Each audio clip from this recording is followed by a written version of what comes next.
El.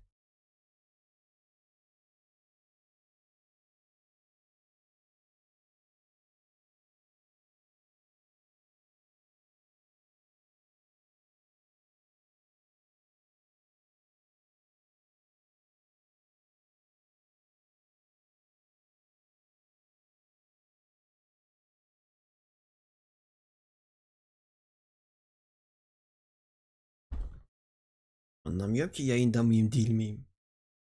Her seferinde bu OBS'le ben beni nereden göreceğim?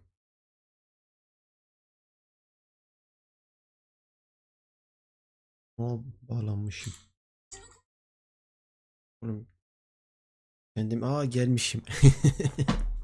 Yayındayım. Ya arkadaşlar kusura bakmayın. Ne zaman YouTube'da yayın açsam ben artık bir yere not alacağım. Yaşlandım mı ne oldu? Her seferinde aynı problem ya. Kendi canlı yayınımı açıyorum, reklam izliyorum. Ben beni izlerken reklam çıkıyor. Heh. Bir saniye, bir YouTube'da paylaşacağım, geleceğim. Bir saniyenizi alıyorum.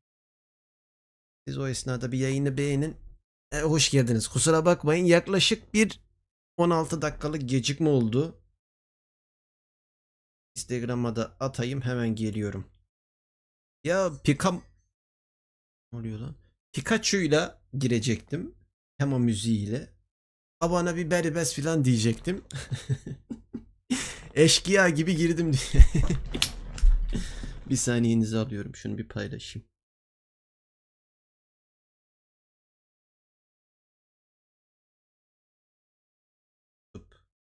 YouTube'da mükemmel, telif yemeyelim. Geldim.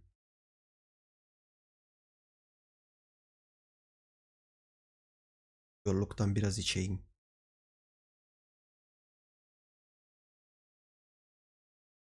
İnternete de bir şey oldu. Hoş geldiniz, hoş geldiniz, hoş geldiniz arkadaşlar. Nasıl keyifler? Keyifler nasıl? Nasılsınız? İyi misiniz? Ben de şurada. Mükemmel. İyi. Kapat. Heh. Tamam. Chat'i de görüyorum. Bu da paylaşıldı. Telefonu bir köşeye koyalım. Yolluğumuzu alalım. En yukarıdan başlayacağım. Cem neredesin ya? Valla Yusuf sorma. OBS'le başım belada. Ama bu sefer öğrendim gibi. Bu sefer öğrendim. Tek sıkıntı ne biliyor musunuz arkadaşlar? IP adresi. IP adresini değiştirme. OBS'te bir gelişmiş seçeneği var. IP adresini değiştiremiyorum. Olsa kilitlenmiş. Onun nasıl yapacağımı buldum. Bir dahaki canlı yayında bunu çözeceğim. Hemen başa geliyorum. Allah iyiyim ben de, sağ olun arkadaşlar. Hoş geldiniz. Böyle kış geldi, böyle kazak mazak giydim. Yeni aldım bunu. En son canlı yayımızı bir ay oldu. Ne söyleyeceğimi de unuttum. Dedim bunları konuşuruz. Dedim aklıma bir şey gelmiyor. Kazak filan aldım diyorum.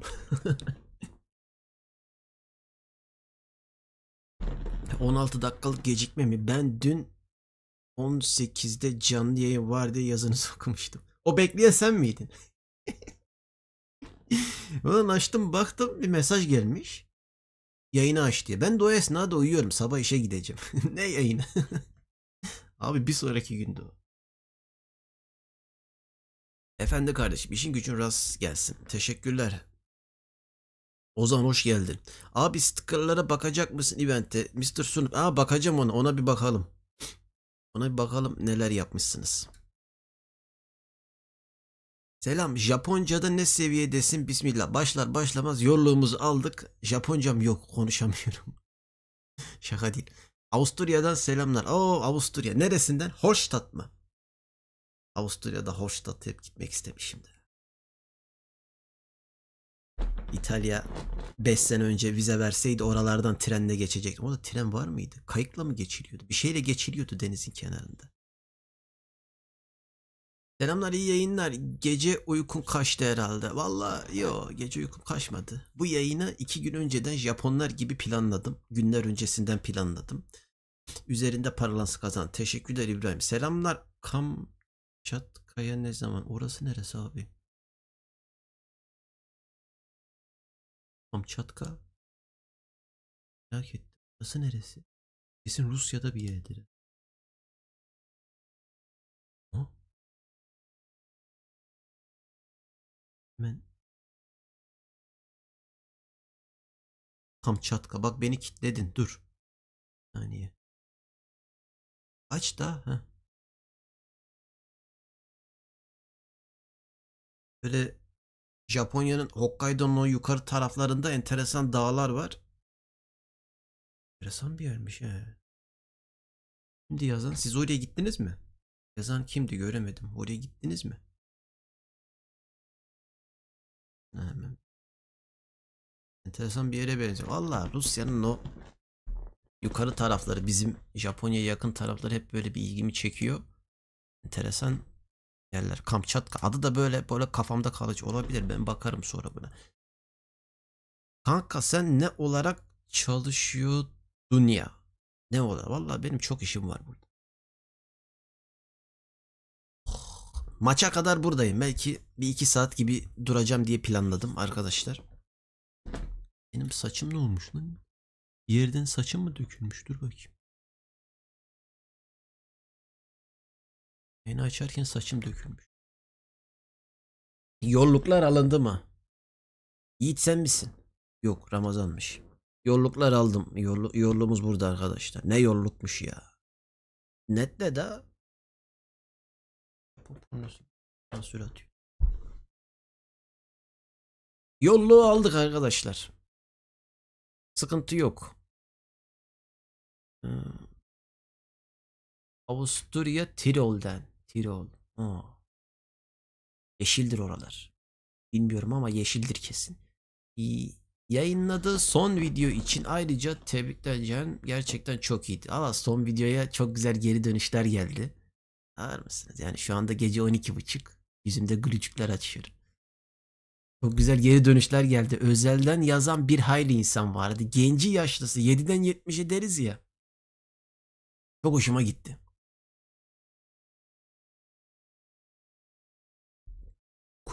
Kuril adaları, evet İbrahim, yukarı taraflar.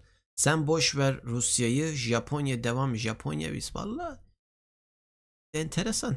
Yani Japonya izleyicisi enteresan bir yerde tutuyor Japonya'yı. Konuşuruz onu. Bilahare miydi? Konuşuruz onu da.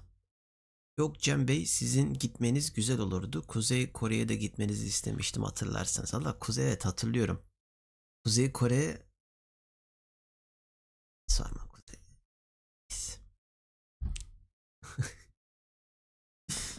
Çok konuşuyorum ama Kuzey Kore'de seçimler oldu. Bir hayır oyu çıktı oradan. Biliyor musunuz arkadaşlar?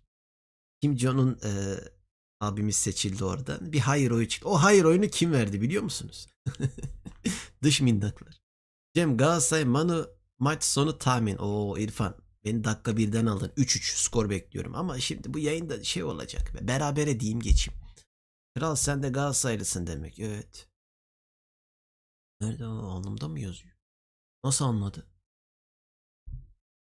Galatasaray bizim maç son maça kalacak. Kopenhag'la. O maçta da böyle bir beraberlik, belki son dakika Kerem Merem atar bir şey olur bilemiyorum ama yani sonuncu bile olabiliriz. Enteresan bir grup bu. Azerbaycan'dan bayağı izleniyorsun. Azerbaycan'a çok selamlar. Beni YouTube'da takip eden ilk 5 ülke arasında. Bu aralar e, Fransa, Hollanda atak yaptı. Bakıyorum ülkeler. Ama ilk sırada ne oluyor lan? Bir şey oldu. Ekran bir anda beyazladı. İlk sırada Türkiye var. Sonra Almanya var. Sonra Hollanda, Fransa derken Azerbaycan da var tabii. Bir de sıcak havuzlarda yüzen maymunların olduğu bölge. Onlar var ya, ne tatlı hayvanlar ya. Çok tatlılar. Böyle portakal limonu koyuyorlar içerisine. Küçük havuzun içerisine. Kışın dur ben oraya gidecektim. Neresiydi orası? Adını unuttum. Ee, Adını unuttum ya. Gideceğim. O çok güzel bir video çıkaracağım. Kar başlasın. Kar sezonu başlasın. Bir aya kadar halledeceğim. Yeşillik Tirol. Evet ama bayağı soğuklarla. Vallahi Avusturya normal oralar ya. Soğuktur ha. Bak burada sabah buz gibi bir hava vardı. Öğlen yani tişörtle gezersin. Enteresan bir havası olmaya başladı Japonya'nın. Arkadan bir müzik açayım mı? Kaçmayayım, telif gelir. Hayır oğlu alana roketle ifadesini almadılar değil mi? O sözsüzlük yapamalı. Hayır oğlu oyu vereni haber yok. Yani öyle bir haber yok. Sadece 0,09 muydu 6 mıydı öyle bir şey var. Kim Bey yanlışlıkla verdi, kusura bakmayın. Kim? Neyse, kim şakası yapmayayım. Akşam ezanından sonra eve gelen çocuk, o hoş geldin. Sen kesin uyuyamamışsındır. Cem, hangi mevsimde gelmek lazım Japonya'ya? Açıklıyorum. Büyük sırrı açıklıyorum arkadaşlar. Şimdi Instagram'dan oradan buradan da mesajlar geliyor da valla bak, kafamı kaşıyacak vaktim anca şu şekilde oluyor. Bak yayında falan kaşıyorum. Ben size Japonya'ya gelinecek en güzel ayları söyleyeyim. Şu anda ne? Şu anda Kasım. Kasım'ı siktirin. Aralığı da boş verin. Ocağı hiç düşünmeyin bile. Şubat'ın yakınından geçmeyin. Bak Mart'ı yazın. Mart'ın böyle 10'undan itibaren düşünebilirsiniz. Nette beni bak. Nette ciddi bir şey anlatıyorum kamera. Mart'ın 10'u. Direkt tarih veriyorum. Mart'ın 10'u ya. Saat 12'den itibaren buralarda çok güzel havalar olmaya başlıyor. Mart, Nisan, Mayıs. Mart, Nisan, Mayıs. Şu 3 ayı koyun cebinize. Haziran, Temmuz, Ağustos. Bu ayları unutun. Çok nemli, acayip sıcak bir ortam. O 3 ayı unutun. Eylül, Ekim, Kasım. Ama ben Kasım'a laf ettim. Kasım'ın ortası diyelim. Eylül, Ekim, Kasım bence Japonya'yı, Sakura'yı filan, neyse Sakura'ya laf yapmayayım. Eylül, Ekim, Kasım bence Japonya'yı gezmek için en güzel aylardan. Ondan sonra Sakura'ya eklerim. Benim görüşüm. Ben o ayları daha çok seviyorum. Çünkü ne sıcak ne soğuk bir hava oluyor. Gezilmesi daha rahat oluyor bana göre. Ayrıca sonbahar. Burada dağa mağa çıkacağız. Güzel bir tane vlog çekme şeyim var. Bakın bir şey göstereyim.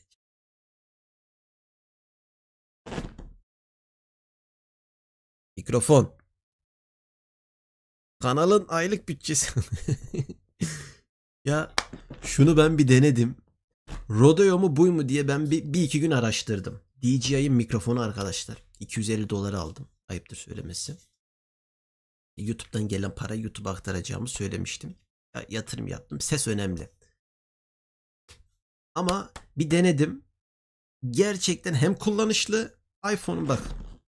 iPhone'un kıçına takıyorsun ya. Şunun bir tane aparatı var, şimdi göstermeyeceğim de. Bir de dokunmatik. Türkçe arayüzü de var. Böyle bir şey. Çok pratik. Şuna takıyorsun, geziyorsun. Kedi tüyü falan da var. İnanılmaz kullanışlı. İnanılmaz. Şarjı da aynı böyle AirPod gibi pakette veriyorlar.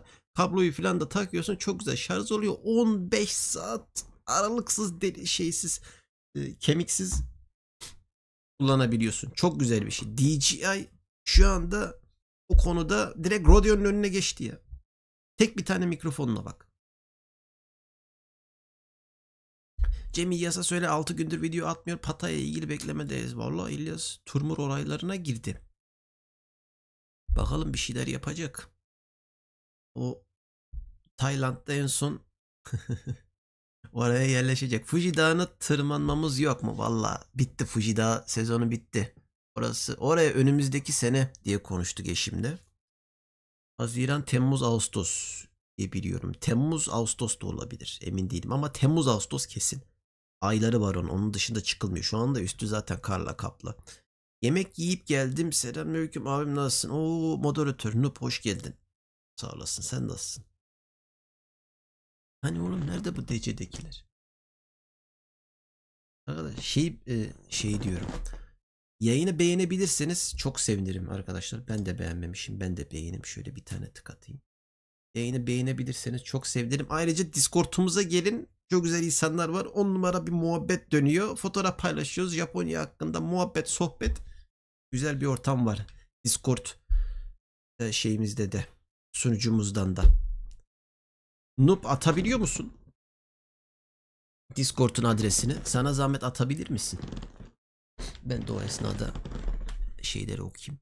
Ayrıca yayına bağlanmak isteyen, konuşmak isteyen, sorusu olanları da Discord'ta bekliyorum. Yayına bağlarım, sohbet muhabbet edebiliriz. Soruları olanı oradan da alabilirim. Mart ayında 2 senelik dil okulu macerama Nagano'da başlıyorum. Türkiye'den özlediğin bir şey varsa söyle getiren bol bol cimsa. Teşekkürler Batil, valla canının sağlığı, sağ olasın. Abi Japonya bisiklet turu 11 saatlik olanı 3 defa izledim. Teşekkür ederim, emeğine sağlık ya. Japonya bisiklet turu valla. Geçen mesaj attı biri özelden. Abi yani çok güzel şeyler yazdı. Ben de bir açtım baktım böyle. Onun editlemesi de bir hafta sürdü ya. Hiç sormayın, acayip bir şeydi. Rıza sağ olasın. Rıza Açıkgöz sağ olasın valla. Teşekkürler. Valla açıp izleyin arkadaşlar. Yani ben o zamanlarda da biliyordum hani bu nasıl bir ruh halinde olacağımı. O zamanlarda da hep diyorum günün birinde, yani ileriki zamanlar için bunlar kendime hep anı diyordum. Hala açıp izlediğimde şöyle bir bakıyorum. Bak şu anda yapamam. Valla çık deseniz çıkmam. Anca biri sponsor olacak, cebime parayı koyacak da anca o şekilde. Cenk sağ olasın. Abone mi oldun? Sushi Onigiri'de abone olmuş. Teşekkürler. Enteresan bir turdu. Özellikle 11 saatlik macera böyle biraz daha yalın hali gibi gözüküyor ama orada emek var, emek yani. Böyle oturup böyle izlersin ya. Arka planda uyuyanlar var, uyuyanlar vallahi. Çok enteresan bir turdu. Dur, mesajları kaçırdım. Cem, şu Fujuki Highland Park'ta dünya hız ve eğitim rekoru kıran hız törenlerini bekliyoruz. Volkan, ben oraya gittim. Oranın muhabbetini söyleyeyim mi sana Fujuki Highland'da? Oranın bak önünde inanılmaz bir sıra var. En son gittiğimde dedim ki hani 2 saat 3 saat bir bekleme sırası var. Eşime dedim manyak işi ya. Yani ortalama 2 dakikalık bir heyecan için elimiz ayağımız titreyecek, şöyle olacağız. Ekstra para da vermek istemedim. Biraz pahalıydı. Ama ne zamandı? 3 sene öncenin muhabbeti. Gidebilirim, orası da enteresan ama çok kuyruk oluyor orada ya. Ekstra para vereceksin, milletin önüne geçeceksin. Ama şöyle bir şey. Şöyle bir şey. Bir de o hızlı giden tren. Tren diyorum, adını unuttum şu anda. Reels videolarının eşini koymuyorsun. Kendisi mi istemiyor yoksa sen mi oturuyorsun? Abi Reels videolarına değil. Genelde gözükmüyor. Yani gözükmüyor derken genelde yok zaten. Abi bu yayını YouTube'da değil de Twitch'te açsan senin için daha iyi olabilir. Gelişmen daha. Twitch'te açık konuşayım mı? Kim yazdı? Net bak, açık konuşayım. Ben o belli bir emek harcıyorum. Yani şu anda ben YouTube'dan bir şeyler kazanıyorum. Twitch'te hem o abone hedefi hem de para mara hedefi o bar dolmuyor. Tamam mı? Hani dolmuyor. Bunu çok net söyledim. Yani hem zaman veriyorum yani hem bir YouTube'da şu aralar hani bir şeyler oluyor. Onun üzerinden gitmek istedim. Twitch'e biraz emek harcaman lazım. Bisikletle Japonya'nın böyle Tokyo'nun sokaklarında gidiyorsun. O ara hani işimle birlikte yedirmeye çalıştım. Denedim. Hani çok az gidiyor. YouTube'a göre çok e, şey bir seviyede, düşük bir seviyede. Benim de sürekli bir acayip emek isteyen bir şey. Sürekli vaktimi çalıyor. Hazır YouTube'da şu aralar bir şeyler devam ediyorken YouTube'dakilere özel canlı yayınlar böyle bağlayamadım. Yani YouTube'dan açmak istedim kısacası.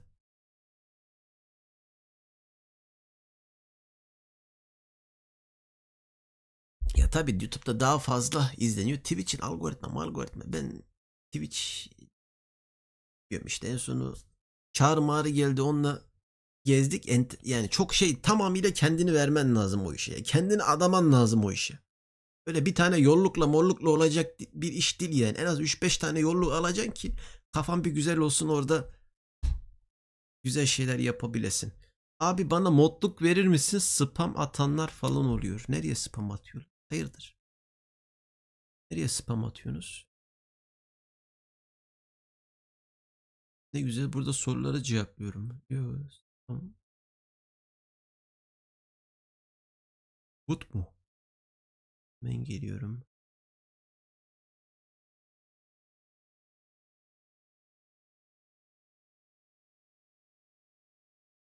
Voodoo Child. Aynı mesajları 10 kere yazma. Bir kere yazsan yeter güzel kardeşim. Tamam, uyarımı yaptım. Benim için spam bir kerelik uyarı demek.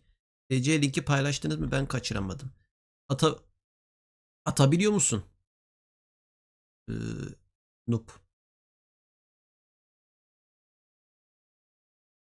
Ulan Yiğit her şeyi de biliyorsun ha. Öyle bir şey mi varmış lan burada? Yok çıkmıyor bir şey. Atamıyorum abi ben engelliyor. Ha, gözünü sevdiğim YouTube. Hazır şeyi açmışken bir saniye. Dinleyi de göstereyim. Discord sunucusunun linkini atayım hemen biz. Kapatayım.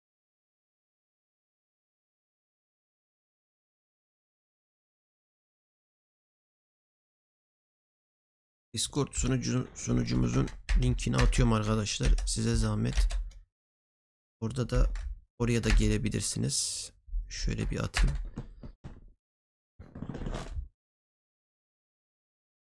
Şeyi göstereceğim. Bizim bir etkinlik vardı. Valla uğraşanlar uğraştı. Onların emeklerine istinaden şurayı bir açayım. Ekranı bir yakalayayım. Size oradan bir şeyler göstereceğim. Ne oldu kamera niye açıyor? Allah Allah.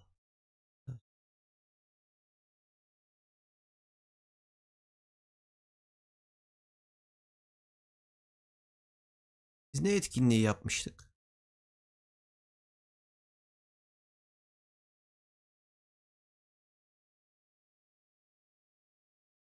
Ha 20.000 özel etkinlik. Bu kadar mı?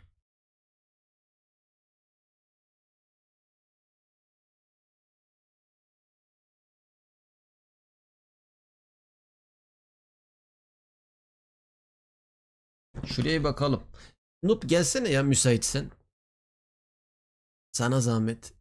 Gelebilir misin?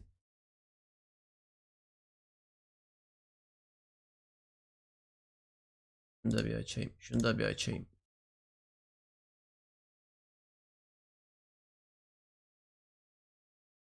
Ama bu bitmiş.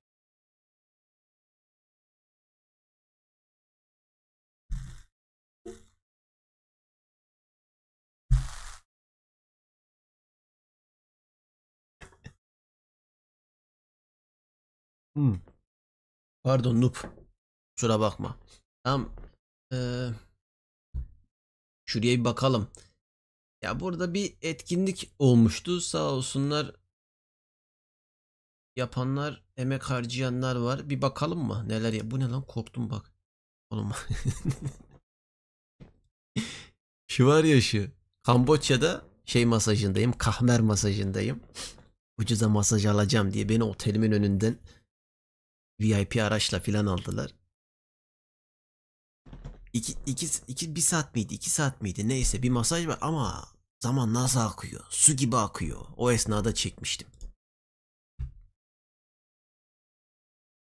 Olabilir. Bunu yazacak edit yapılacak bir şey bulamadım. Enteresan. Bunu geç. Bu ne? Bu ne? Buna ben mi koymuşum? Bak ben koymuşum bunu. Bu hoşuma gitmiş. Kuma çoraplarımla. Ya bir şey vardı. Şey kim atmıştı onu? Yiğit mi atmıştı? 100 yen 20 lira olmuş. Bak şunu beğendim.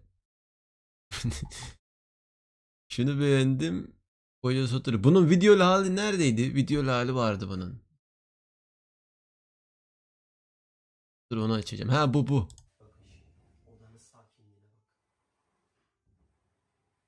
Dur çok ses çıkmasın. En altta ya da fotoda. Buydu değil mi Noob?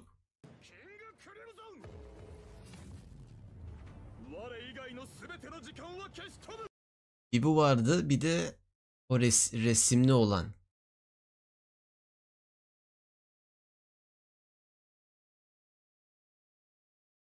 Bu kimdi? Kim bu? Bak bunu beğendim. Noob. Bu arkadaş. Ne veriyorduk bunlara? VIP'lik mi veriyordu? Kimdi bu? Yiğit mi? Bunu beğendim. Bu güzel. Zaten gülücük koymuşum. Notu aldım. Yiğit. Bu güzel güzel. İnce düşünmüş. Ee, Yerin adını unuttum. Neyse. Bu güzel. Bu arkadaşa VIP'lik verdik. Dur adı niye? Ben veremiyor muyum? Niye o kadar şeye girdim? Tamam dur bakacağız. Okey. Onu ben notu aldım. Ona bakacağız. Bir de niye bak.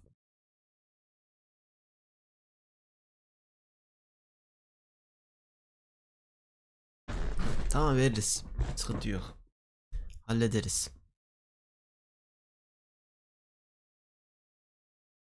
Hoş geldiniz. Yeni gelen arkadaşlar hoş geldiniz. Yurt dışında İngilizce öğretmenliği yapmak isteyenin TESOL belgesi alması lazım. Evet bunlar kendi aralarında konuşuyorlar galiba. Sorularımı kaçırdım.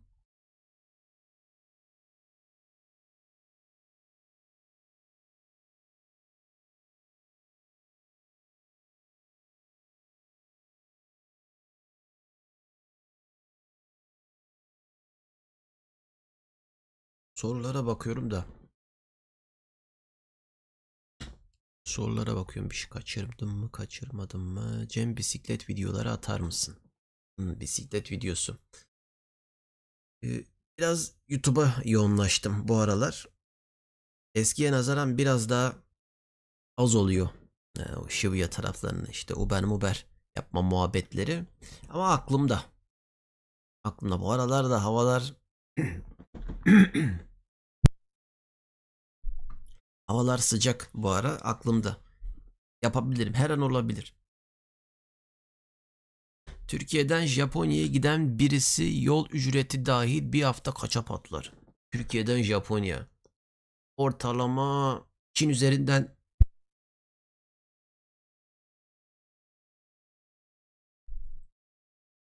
Çin üzerinden aktarma yapın.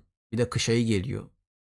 Osaka'da Türk Hava Yolları yanlış bilmiyorsam Osaka'ya gelip gidiyor. Oraya bir destinasyon açtı. Destinasyon. Çin üzerinden bu aralar ucuza gelip gitmek kış ayı zaten Japonya biletleri diğer aylara göre ucuz. Mart, Nisan, Mayıs o tam tap yaptığı noktalar. Dur soru neydi? Yani bir hafta. Ya bunu çok soran oluyor açıkçası. Şu kadar para yeter mi? Bir hafta ne kadar harcanır? Bir haftada işte 100 dolar, 200 dolar, 300 dolar neyse örnek veriyorum. Şimdi yeter mi? Şimdi ben genellikle bak bunları görüyorum. Bunları görüyorum ama şöyle bir muhabbet var. Şimdi neye göre geziyorsun? Nereyi geziyorsun? Ben ne bileyim sen oraya gideceksin mi? Kafeye gideceksin mi? Atıyorum oraya başka tura katılacaksın mı? Yeter mi? Yani ben günlük burada 2 dolar da yaşarım arkadaş. 3 doları da yaşarım. Yani örnek veriyorum. Ama hiçbir şey yapmadan otelime de giderim. 10 dolarlık 15 dolarlık otele giderim. Oteli bir köşeye koydum. 2 dolara 3 dolara bir öğün yemeğimi yer. Günlük maksimum 20 dolara hiçbir şey yapmadan da sokaklarda sadece yürüyerek de Tokyo'yu gezebilirim. Hani yeter mi kısmından sen tam olarak ne yapacaksın? Orası tamamıyla insanlara kalmış. Nisan ayı iyi midir Japonya'ya gelmek için? Nisan ayı güzeldir. Doğru diyorsun vallahi reis. Dünyayı gezip bitirdiler sağ olsunlar. İçerik kalmadı seviliyorsun ama samimiyetin yeter ne yaparsan destekçiniziz. Baş tacısın. Teşekkürler Semih.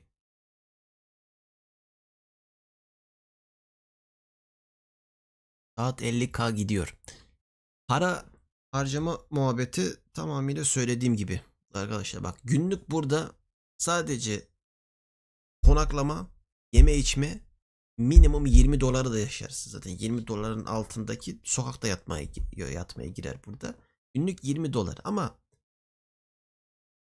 sadece sokaklarda yürürsün bir öğün yemeğini yersin. Özellikle Tokyo gibi bir yerde para harcamaman yani Tokyo'ya kadar gelmişsen Japonya dünyanın öbür ucuna kadar gelmişsen belli miktar parayı cebinden çıkarman lazım.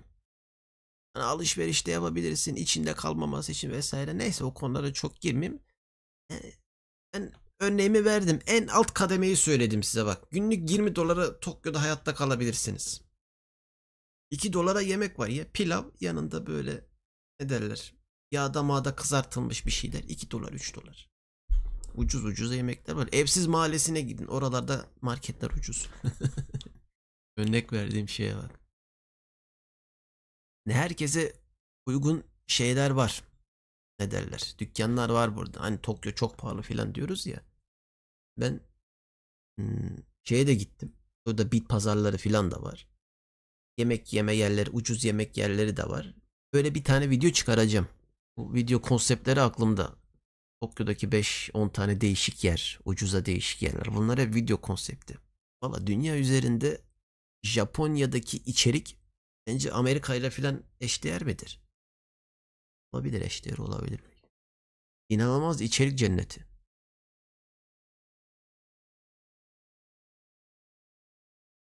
Nump'un herhangi mesajının yanındaki 3 noktayı. Ha bu tamam, bu eski. Eskide kalmış.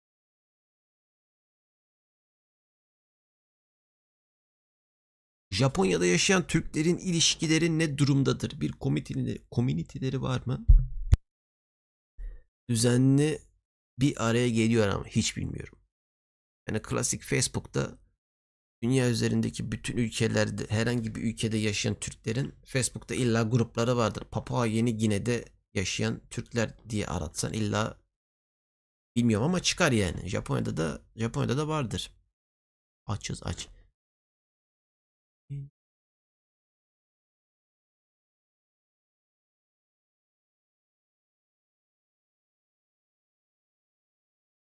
Beni çekebilirsiniz Cem Bey. Mr. Sunup. Evet, mesajını şimdi gördüm ben senin.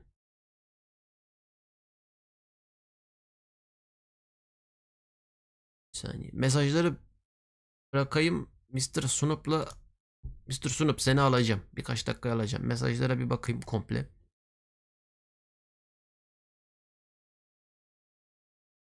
Tamam, kusura bakmayın ha mesajlara. Merhaba hocam. Bu Japonya'nın Seki şehrine gidebilir misin? Bıçak üretimi orada yapılıyormuş. Yapım süreç nasıl işliyor? Video çekebilir misin? Ticaret yapmak isteyen için de fayda olabilir. Seki şehri. Seki. Bir kez duydum. Bıçak üretimi Japonya'da bayağı bir yaygın. Güzel güzel yapıyorlar. O Tsukiji markette, o Kamakura'da bunların yani 80-100 sene önce bayağı Abadonoğlu'na geçer cinsinden böyle dükkanlar var. Yapıyorlar yani. Zanaatkarlar o konuda.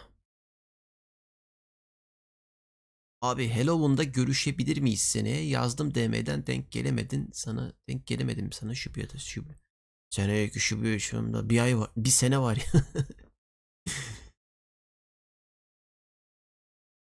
Birkaç gün önceden bana yaz. 363. günde bana yaz. Bunu dışıma merak ettim. Uzun süreli vize işlem prosedürü nasıl acaba? Türkler için genel olarak masraflı, vakit alan bir süreç mi? Uzun süreli vize işlem. Uzun süreli derken nasıl, anlamadım. Nasıl? Uzun süreli nasıl oluyor?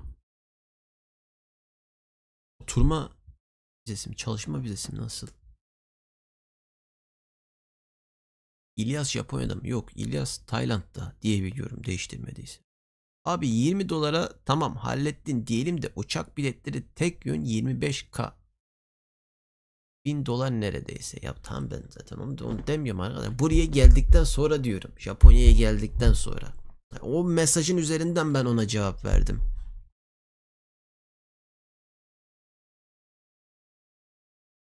Güney Kore nasıldı Cem, beğendim. Valla Ozan, Güney Kore güzeldi. Güney Kore'yi beğendim. Ya şimdi gittik böyle bir kafa dağıtmak için. Güzel. Ya benim Güney Kore ile ilgili tabii bisiklette gezme planım vardı. Ondan sonra fikirler, programlar vesaire bir şeyler girdi, olmadı. Yoksa ben şey yapacaktım işte, Seul'dan başlayarak Busan'a kadar bisikletle gidecektim. Bir hafta 10 gün gibi bir sürede. Güzel Güney Kore. Yani insanları çok rahat Japonya'ya göre. Bir de yakın ya buraya. Yani şey gibi düşün yani. İstanbul'dan kalkıp Malatya'ya gitmek gibi ya. Yani uçak bakımından söylüyorum. Mesafe bakımından o kadar var mı? Aynen, aşağı yukarı o kadar. Gidilir yani. Yani 100 dolara buradan, 100 dolar var mı? Tık tık tık. Yok, 100 dolar. Git gel. Yani gidilir. Uçağa atlayıp burada gidip 2 gün kalınıp gelir. Güzel yerler. Siz beğendiniz mi Güney Kore serisini? Asıl siz söyleyin. Tek yön değil aktarmasız diyecektim. Anime manga sektörüyle ilgili bir video gelir mi? Var. Planım program ya planım program değil de düşünüyorum da bakıyorum. Etraftan bu aralar böyle farklı böyle konsepte şeyler gelecek. Videolar var. Denk gelebilirsem nasıl diyeyim? Bu aralar şeye bakıyorum açıkçası. O cosplay, oralarla ilgilenen kızlar, erkekleri boş ver. Onlar üzerinden böyle bir video yapabilir miyiz? Bir iki kişiyle irtibata geçtim. İşte olur mu olmaz mı? Tam böyle bir plan program bir şey yapmaya çalışıyoruz. Japonya'nın soğuğunda çok iyi gider video olarak.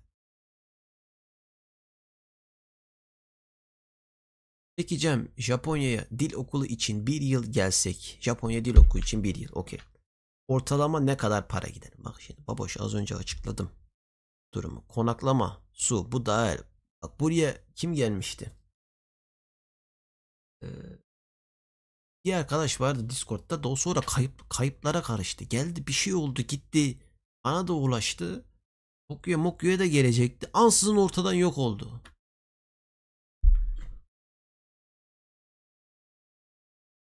Ben uzun süreli burada dil okulunda kalmadım. Kiralar, şunlar bunlar o yaşam hakkında bilgim çok kısıtlı. Yani ben 3 ay okula gittim. Orada o da 5 sene önce ya. Yani o zaman şartları şimdi arasında tabii dağlar kadar fark var.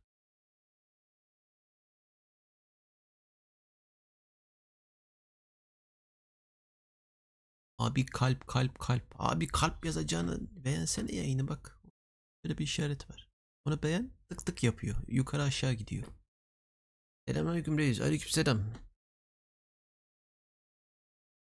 Marin Kitagawa'yı git. O kim ya?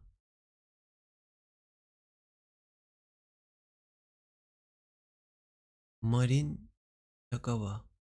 Kurgusal karakter. Kim bu babuş? Hentai mentai değil değil mi bak. Bikinili kızlarımızlar çıkıyor. Allah'tan yayına göstermiyor. Cemciğim Güney Kore gezisi of hepsi hoş geldin. İyiydi ama eşini kameraman olarak hamal gibi kullanmanı. Hepsi. Kullanmanı esefle kınıyorum. Yok niye hamal gibi olsun. Lan karşılığında 1000 tane şey aldık arkadaş. Bucu terisinden çikolatasına, yemeğinden kafesine.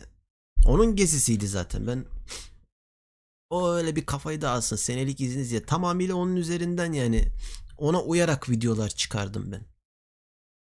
Biraz kafasını dağıtması amacıyla. Ben de o esnada işte video ne çekebilirim ona baktım. Dikkat ettiyseniz zaten Seul'de benim başka yerlere gitme fikrim vardı ama yani eşim ne istediyse tamamıyla onun üzerinden hareket ettim. Reis Japonya'ya gelmek için ortalama kaç bin Türk lirası lazım? Üniversite okudum mu Türkiye'de? Üniversite okudum İstanbul Üniversitesi Sosyal Bilimler. Ha. Ne oldu? Anime karakteri abi salla. Japonya'da İngilizce öğretmenliği hakkında ne düşünüyorsunuz? Çok merak ediyorum düşüncenizi cephe. Japonya'da İngilizce öğretmenliği yapan var. Yabancılar bayağı yapıyor. Ama ana dilinin e, bilmiyorum onunla ilgili bir muhabbetler var da tam hakim değilim. Ya ana dilin mother language muhabbeti var ya. İngilizce ise çok rahatlıkla buralarda bir yerlere gidip çalışıyorsun. Yollarda falan görüyorum. Okullarda bazen bebek bakıcılığı yapanlar falan da oluyor. Bebek bakıcılığı diyorum kreş ya. Yani ana dilin mother language İngilizce ise burada iş bulmak kolay. Japonya sanayide sanayi rameni videosu. Japonya sanayi neresi? La reis soru soruyoruz insan yanıt verir akü. Sormuşsun Deniz. Küfrünü geçtim. Küfrünü geçtim hadi ne sormuşsun? Reis Japonya'ya gelmek için ortalama kaç bin Türk lirası lazım? Biletini al gel. Yeterli mi? Mesajını da böyle yapacağım ben senin bir saniye.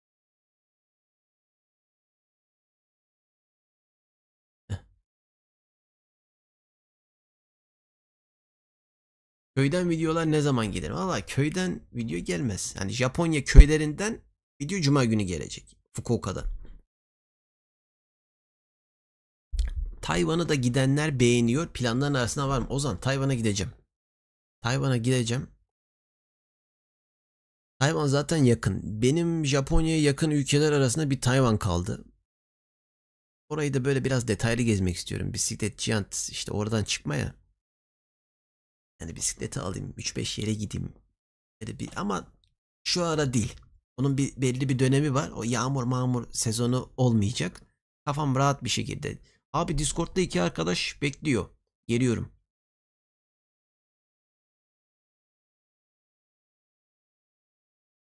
Merhaba güzel kardeşim. İtalya'dan Azerbaycanlı dostlarımızla birlikteyiz. Selamlar, sevgiler gönderiyoruz. Selamlar. Buongiorno. İtalya'dan. İtalya'dasınız. Buongiorno. İtalya'nın neresindesin? Hentai mentai değil mi? Ha, Fevzi yine yazmış bir şeyler. Aylık XXX bin yene para alsam çok rahat yaşarım dediğim bir miktar para var mı kendin için? Heh, bak böyle sorular sorun. Okey. Bana böyle sorularla gelin arkadaş. Anam düşüyordu. Dur ayağımı uzatacağım. Bu soruya rahatça cevap vermek istiyorum. Yani Rudeus demiş ki böyle bir para kazanacaksın ki Tokyo için mi? Ha, Tokyo dememişsin. Bak bu da şehirden şehire göre değişiyor Rudeus'cum. Ama Tokyo için şöyle bir şey söyleyeyim. 100, 100, 100, 400.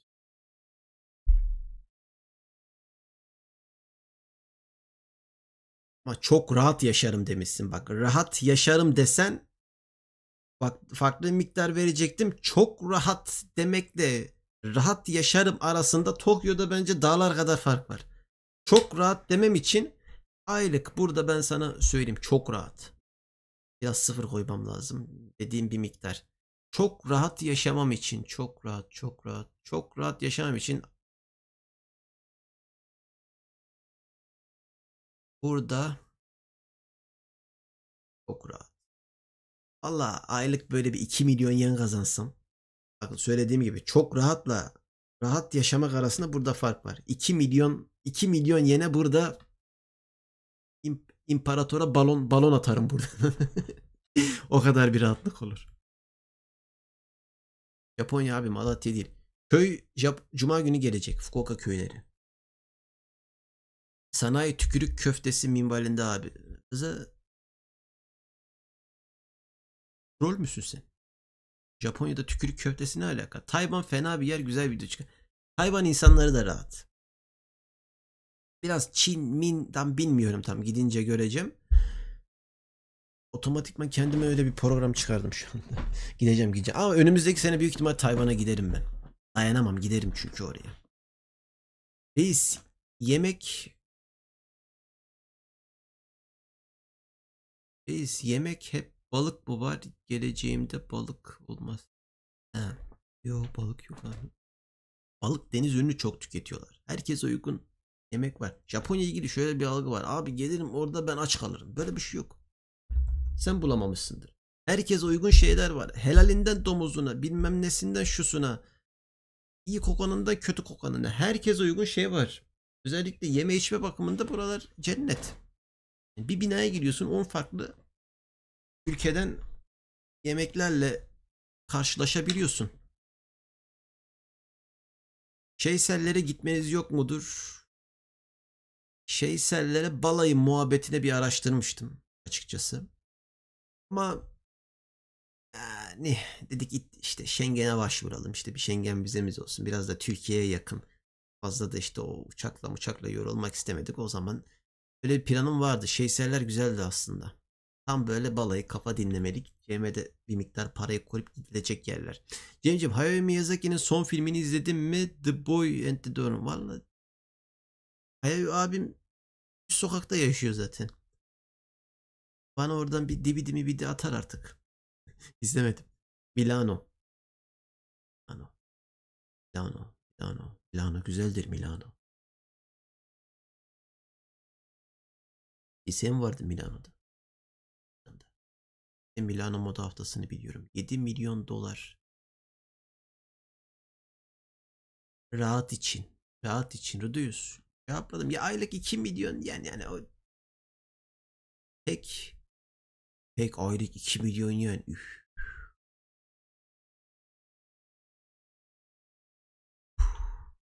Zorlukları filan hesapladım da.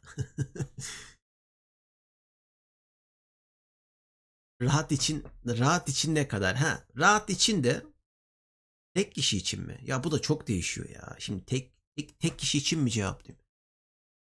Tek kişi için. Tek kişi için Tokyo'da ne kadar bir para lazım? Ha, bunu biraz düşürebiliriz. 500 bin yen desen 200 bin yeni güzel bölgede kiraya veriyor desen 300 bin yen kalır. Yok 500 rahat. Yok, o rahata girmez. Derse bir telefon alırsın aylık cebinde 100 bin dolar. Olmaz. Aylık 700 bin yen diyelim. Rahat için de aylık 700 bin yen güzel para. Rahat için. Hani bir şey alırken ulan cebimde de şu kadar para kaldı onu düşünmeyeceksin. O rahat öyle bir rahatlık. Yodabaşı kameraya gidiyorsun. Usta bana oradan bir tane süpürge sar diyorsun. Süpürgenin fiyatı mesela 500 dolar. Bir kere bakıyorsun fiyat. O kadar. İyi yayınlar güzel insan. Teşekkürler. Rahat ne kadar abi? Çok rahat pahalı geldi. 5000 dolar. Rahat 5000 dolar. Standartta böyle onun yarısı diyelim hadi. Abi hayatta kalsak 1000 dolar. Abi ölmeyelim 500 dolar. Gece bir ayaktasın abi. Maçı izleyeceğim o yüzden. Ben bir de bak sabah 8'de kalktım. İşe gittim. İşi 4 gibi bitirdim. Geldim. Bir şeyler atıştırdım.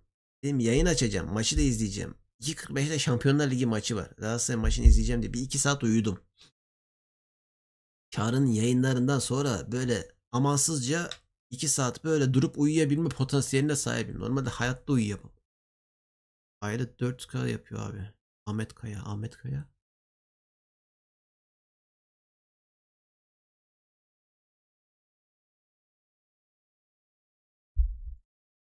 Bir sorunun cevabı bak bu genelde benim canlı yayınlarında şöyle bir sorun demeyeyim de şöyle oluyor arkadaşlar yanlış anlamayın.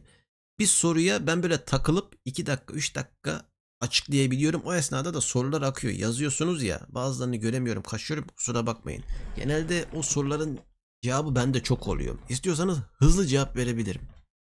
Kusura bakmayın. 4000 dolar yeter. Yeter. Uçak biletleri hariç bence 15 gün gerekir. O da kabaca 3000 dolara patlarsa gezerse. Gezerken ne kadar para harcanacak tamamıyla size kalmış arkadaşlar. O sorunun cevabı sorusu da sizde, cevabı da sizde. Bunu unutmayın. Abi ismimi oku sana bir kere. Yusuf Mert Selim. Yusuf Mert Selim. Yusuf Mert Selim. Japonya gezisi planlıyorum. Yaz hariç hangi ayları önerirsin? Cezbe. Kaçırdın orayı söylemiştim. Ee, Eylül'ün ortası gibi. Ekim. Aslında benim için en güzel ay Ekim biliyor musunuz arkadaşlar Japonya'da? Ekim. Ben o ayı çok seviyorum. Ekim Kasım. Ama Kasım'ın sonu gibi böyle bir neydi belirsiz bir soğuk oluyor ya. Ekim. Eylül Ekim diyelim. Abi oku ismimi. Okudum oğlum kaç kere okuyayım ya. Mun tarikatını biliyor musun? Japonya'da çok tarikat varmış. Japonya'da çok tarikat mevzuları var. O bisiklette Japonya turunda ilk başlarında yanlış bilmiyorsam ben bir yerden geçiyorum. Bildiğin kasaba, köy kasaba gibi bir yer. Hatta bir abiye soruyorum orada. Abi diyorum bu ne falan böyle. Ondan sonra araştırmaya başlıyorum. Onunla ilgili enteresan muhabbetler var. Ve bunların tarikatları da hani öyle bildiğiniz neyse boş.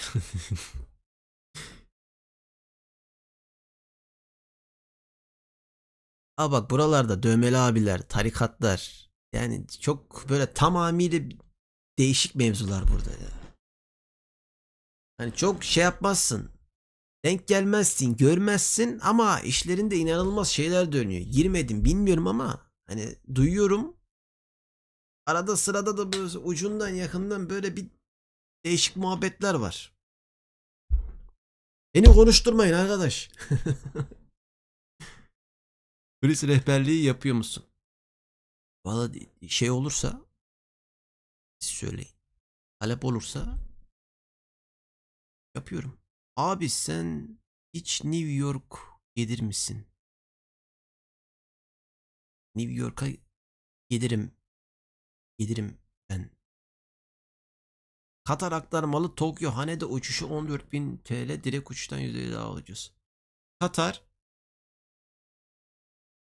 Evet. Çin'e de bak.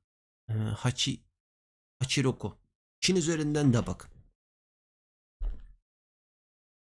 Şunu sormak istiyorum. iPhone almak istiyorum geldiğimde, uygun olduğu için sence stok bulabilir miyim? Tokyo'da sorun yaşar mıyım? Bu konuda ne düşünüyorsun?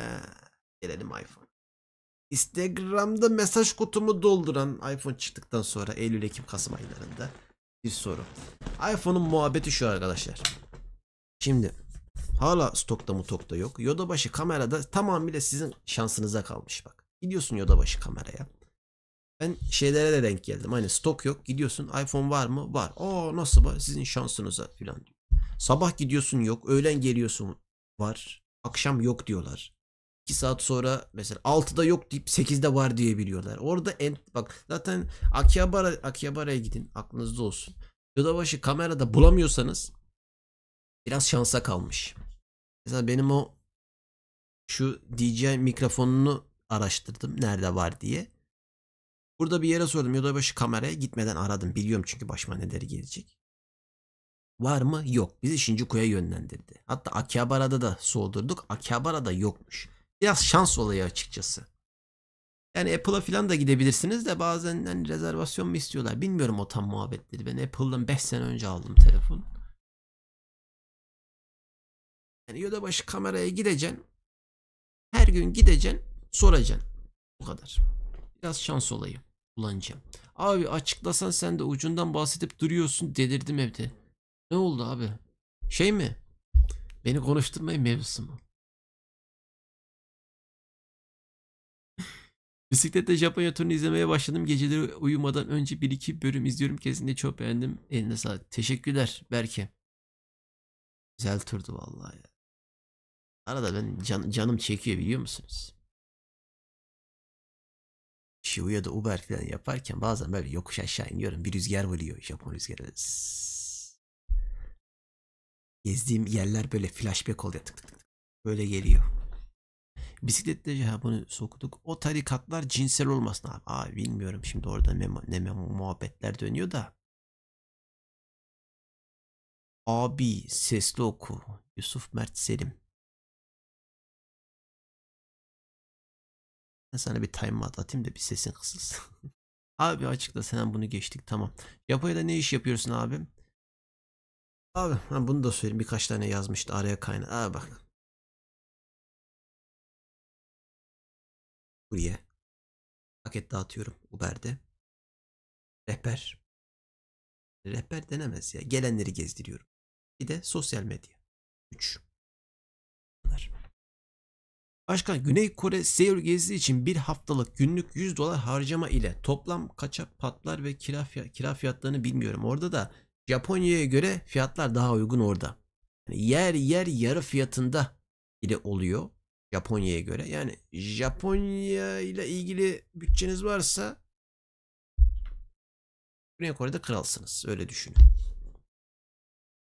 Welcome to Ramen. Yiğit. Hoş geldin Yiğit. Nasılsın? Yiğit çoktan geldi ya. Ben niye hoş geldin diyorum Yiğit. Dur, Discord'da kim bekliyordu? Ayıp oldu. Kimi alacaktım ben?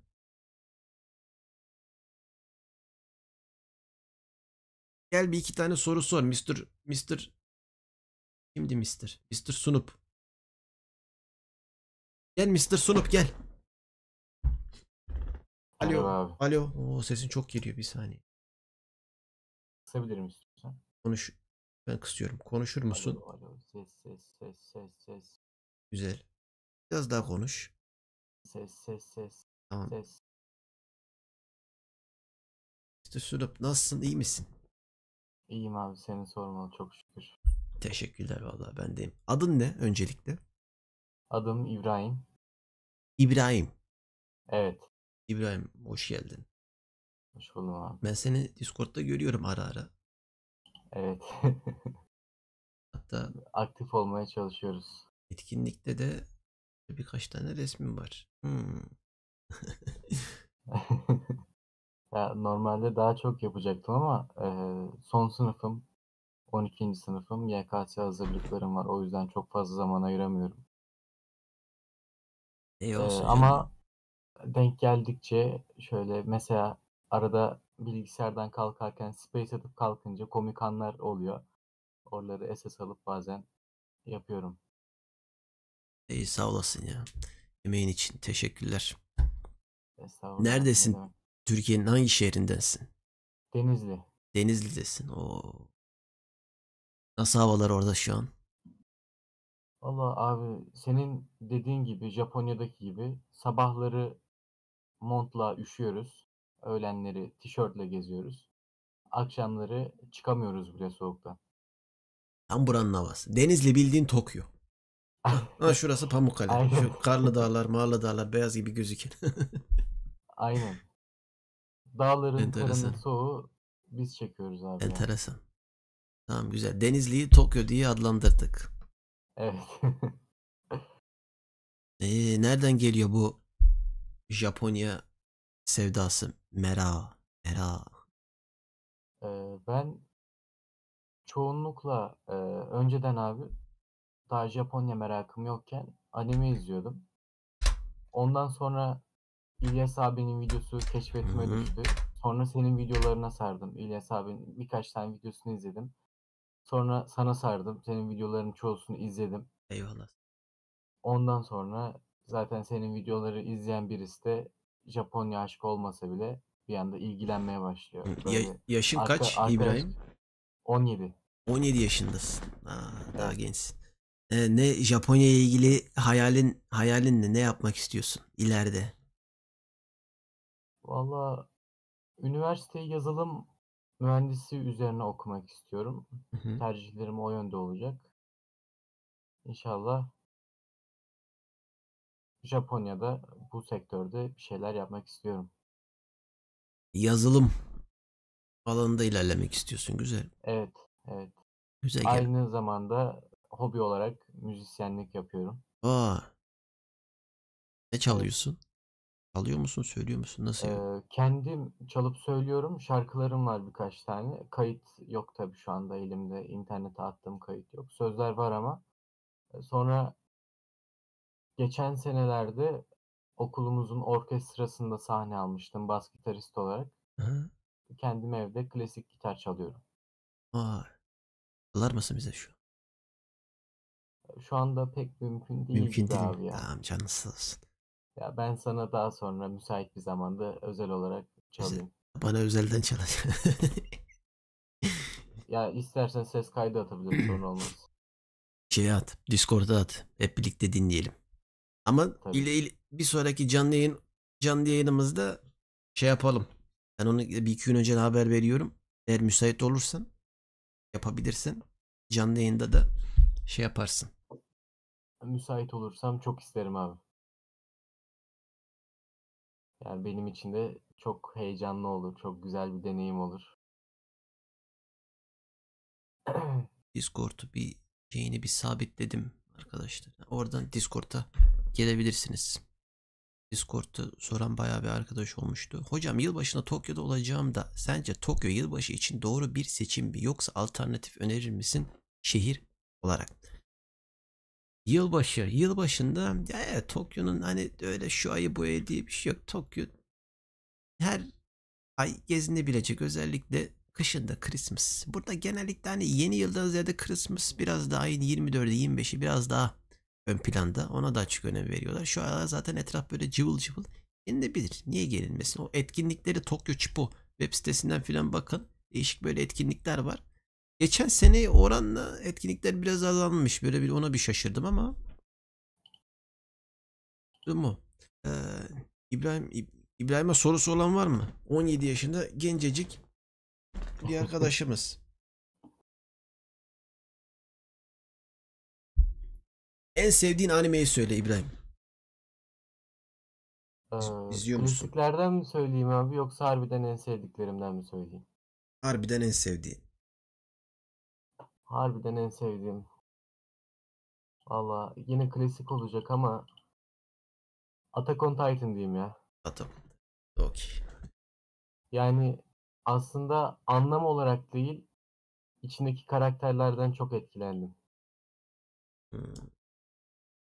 Mesela orada Mustafa Kemal Atatürk'ten esinlenerek oluşturulmuş bir tane karakter var. Erwin Smith. Hmm. Kolordu komutanı gibi bir şey orada da kendisi. Vay.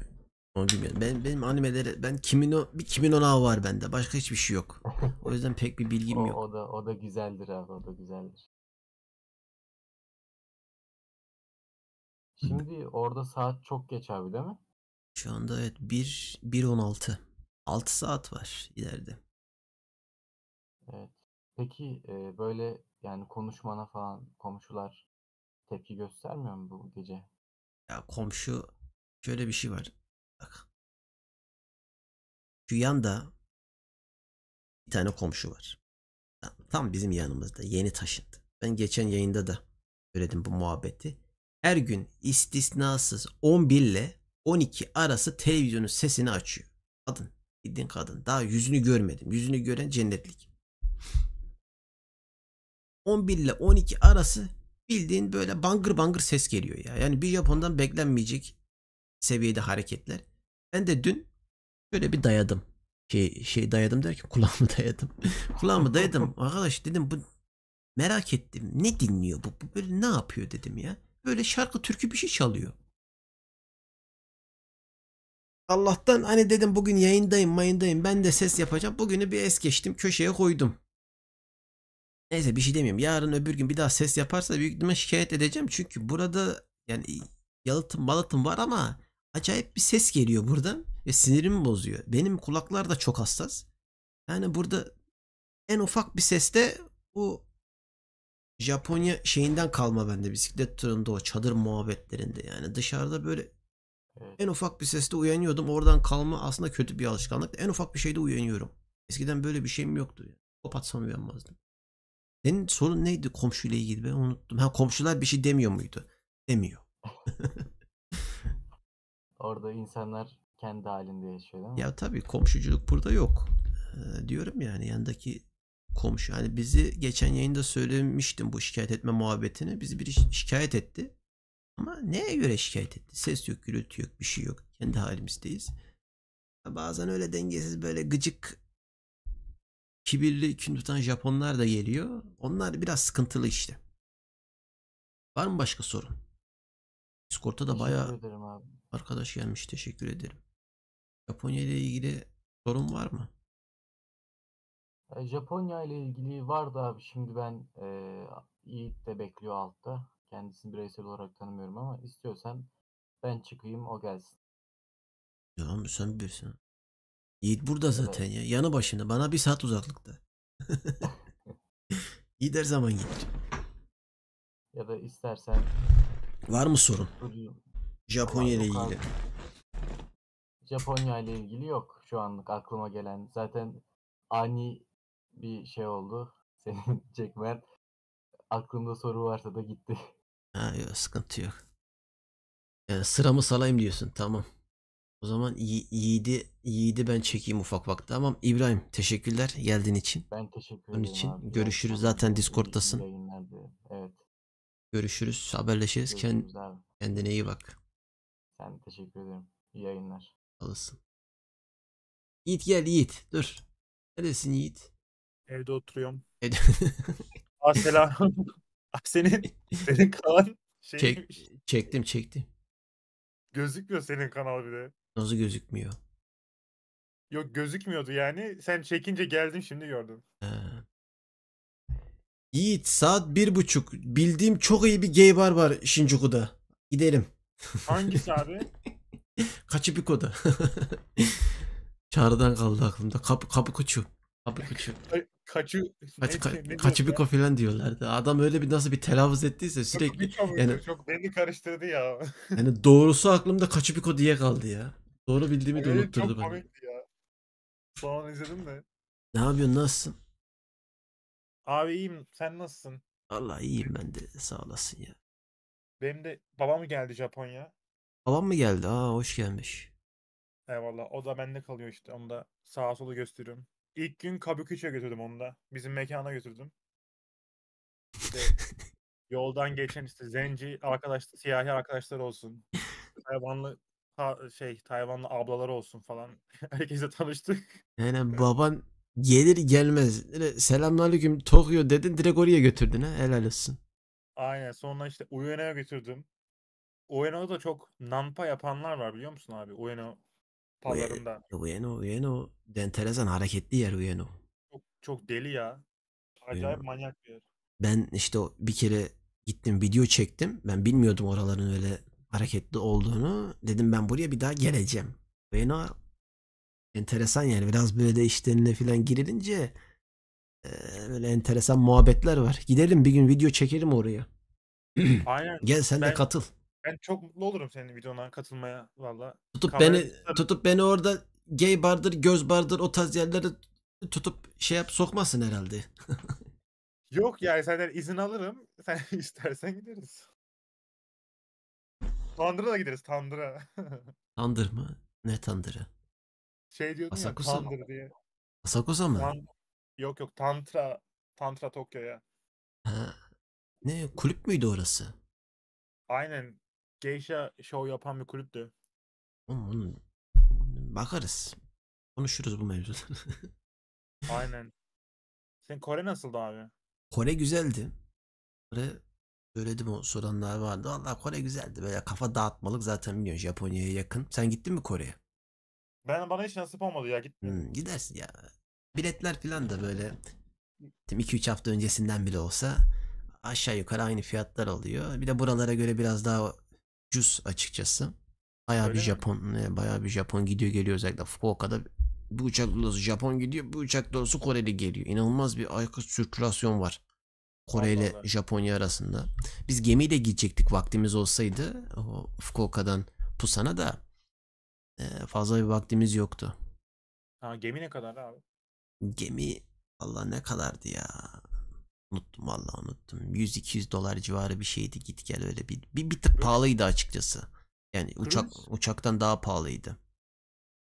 Gemi peki böyle feribot mu yoksa cruise gemisi gibi bir şey Feri, mi? feribot gibi ya, baya yani, yanlış bilmiyorsam arabalı bir şey olması lazım. Ha, iyiymiş. Durum o. Ya, Yiğit ha, Tokyo'da yaşıyor arkadaşlar, bilmeyenler için. Yiğit, ha, bilmeyenler için sana zahmet kendini bir tanıtırsan. merhaba arkadaşlar. Şeyin videosunu izlediyseniz Cemkun ve e, Aypın oradaki salça olan arkadaş bendim. Ben bir yolluk alayım, Aynen. İşte işte Tokyo'da yaşıyorum ben yazılımcıyım. 4 yıldır buradayım. İşte öyle yani. Nasılsınız iyisiniz? Chat. Yiğit'e sorularınız varsa, büyük yolluk geldi, büyük yolluk. Rekfix hangi video demiş? Hype ile olan video. Ulan reklam filmi çeksem bunun kadar çekemem bak. Ulaş bana. Santori Hydeball. 10 numara film çektim sana. Yiğit'e sorularınız varsa, Yiğit yazılımcı. Doğru muyum? Yapıyorum. Tokyo'da Aynen. yaşıyorsun. Ben yazılımcıyım aynen. Sangencia'da. Yiğit abi evli mi? Yok evsiz yani evli değilim. Yiğit evli değil. Yiğit enteresan bir arkadaş, komik bir arkadaş. Doğal bir arkadaş. Sağ olasın. Yiğit abi hayatını özetler misin demiş. Sen oku kafana göre. Ben işte Bilkent'te okudum. Sonra Japonya staja geldim. İşte Japonya stajdan sonra mülakata girdim kaldım. Öyle yani burada hayat devam ediyor. Japonya fena değil güzel ülke çok şükür. Ne kadar olmuştu Jap senin Tokyo'ya yerleşeli? Abi ben 4 yıl önce geldim. 3 ay Shizuoka'da kaldım. Fujitsu'da staj yaparken 2019'da. O aralar işte yakındı. Fuji Dağı'na falan çıktık. Güzel oldu. Sonra Tokyo'da mülakata geldim. İşe başladım. Yani bilmiyorum birazcık sosyal anlamda birazcık şey bir ülke. Zorlayan bir ülke hani insanı. Sosyal anlamda bayağı çaba göstermek lazım yani. E, Yani senin Japonya maceran anlamadım. 4 sene önce mi başladı? aynen 4 sene önce başladı ya. Sen 2019'da. sen 4 senedir o zaman Japonya'dasın. Aynen öyle. 4 senedir hiç yani ayrılmadım yani. Hep Japonya'dayım. Hmm. Okey, ben senin birkaç sene diye aklımda kalmış. O zaman ben de yanlış bilmiyordum. Okey. Sen daha bizden daha kıdemlisin o zaman. Senin 3 yıl mı abi? Senin videolarını gördüm. 3 yıl önce Japonya vardı Yok galiba. ama senin şey durumun farklı. Sen 4 sene önce yerleştin buraya. Ha sen gidip geldin. Ya ben tam yerleşme benim 1,5 sene oldu. Aa 1,5 sene oldu. Twitch'e geleceğim seni katmanı alalım diye Mertcan yazmış. Mertcan şey ekibinden mi? Valla bilmiyorum. Katman Hype'ın şeyi Hmm. ekibi. Ya Twitch'te kanal manal var, orada güzel şeyler yapıyorduk da işte dedim, açıkladım o muhabbetleri ya. Ama Çağrı'nın o yayınlarda da o kitlesine alıştım yani, tam ne istiyorlar ne ediyorlar. Valla bir elimden geldiğince yararlı olmaya çalıştım. Neyse. Sen izliyor musun abi? Biliyorum Çağrı'nın Çağrı yani müsait olunca o akşam açıyor, oradaki akşam buradaki neredeyse sabah sabah 4'te açıyor ya. Sabah 4'te işte. açıyorlar. Mesela bu uyandım, Çağrı LOL falan atıyordu. League of Legends falan oynuyordu. Ben işe gideceğim o vakit. Aynen sabah 8'de dün LoL oynuyordu adam. Japonya saatiyle. Ya sadece işte onun şey vakitleri, Türkiye işte 6 saat olunca o uzun etkiliyor biraz ya.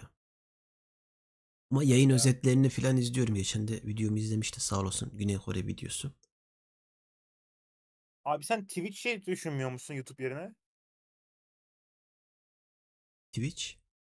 İşte Twitch. ya Twitch söyledim o muhabbetleri ya. Ya Twitch Ha, çok pardon. zaman gerektiren bir şey. Biraz bisiklet üzerinden ben onu Hmm. yapmaya çalışıyorum. Evde oturup Twitch yayını açmak şu anda bana göre değil. Bana uymuyor açıkçası. Yok O evde değil canım. ya Hype'ın yaptığı. dışarıda, ha, ya öyle şu anda bana uymuyor ya. Çok biraz YouTube'a odaklandım. Oraya gideyim, buraya gideyim derken ona zaman kalmıyor açıkçası. Biraz ikinci planda değil de üçüncü planda şu anda orası. Ama aklımda Evet. görüyorum, ama ansızın da olabilir. Belli olmaz. Yiğit'e sorular var mı? Seneye Japonya'ya geliyorum diye bir mesaj gelmiş Burak Özden. Japonya'da iş bulmak kolay mıdır acaba? Abi Japonya'da iş bulmak bence kolay. Japonca biliyorsan. Eğer yazılımcıysan eee deneyimin de varsa yazılımcı olarak o zaman yine kolay bence. Ama maaş konusunda işte sıkıntı yaşayabilirsin. Hani ilk defa gelirken düşük maaşlı şey kapatmaya çalışabilirler seni. Hani atıyorum Rakuten'de düşük maaşlı bir tane kontrat işi buldun. Oraya girdin. Ondan sonra şey hemen değiştirmen falan lazım ama bence iyi şekilde Japonca biliyorsan ya veya iyi bir yazılımcıysan her türlü iş bulursun bence. Ama iyi Japonca biliyorsan da hani böyle bulduğun işte kıytırık işler gelir. Hani yani çok kıytırık dediğim değil de yani böyle daha Ya bir alışma süreci var aynen öyle. Japonya'da.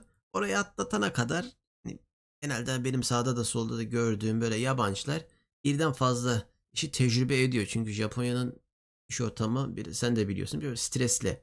Hani bir yere girip uzun süre çalışma yabancılar açısından biraz sıkıntılı. Nasıl diyeyim, sıkıntılı değil de yani doğru işi bulana kadar belki belli bir zaman da geçebilir. Ya bilemiyorum, doğru insanlara da denk gelebilirsiniz. Yiğit, sen 4 senedir aynı işte mi çalışıyorsun? Abi yok aynı işte çalışılmaz ya. Ben hep değiştiriyorum. Çünkü adamlar maaş arttırmıyor. Yani ben hep değiştiriyorum. Başka yerle anlaşıyorum. Yani para öyle kazanıyor yazılımcı olarak hani yoksa zam vermiyor adamlar. Öyle bir sıkıntı var. Şunu sorayım. Yani yayınlarda falan söylemiştin şu anda bilmeyenler için. Senin kazandığın para, yani net paranı sormuyorum da, Japonya standartlarının üzerinde mi yoksa standart bir para mı?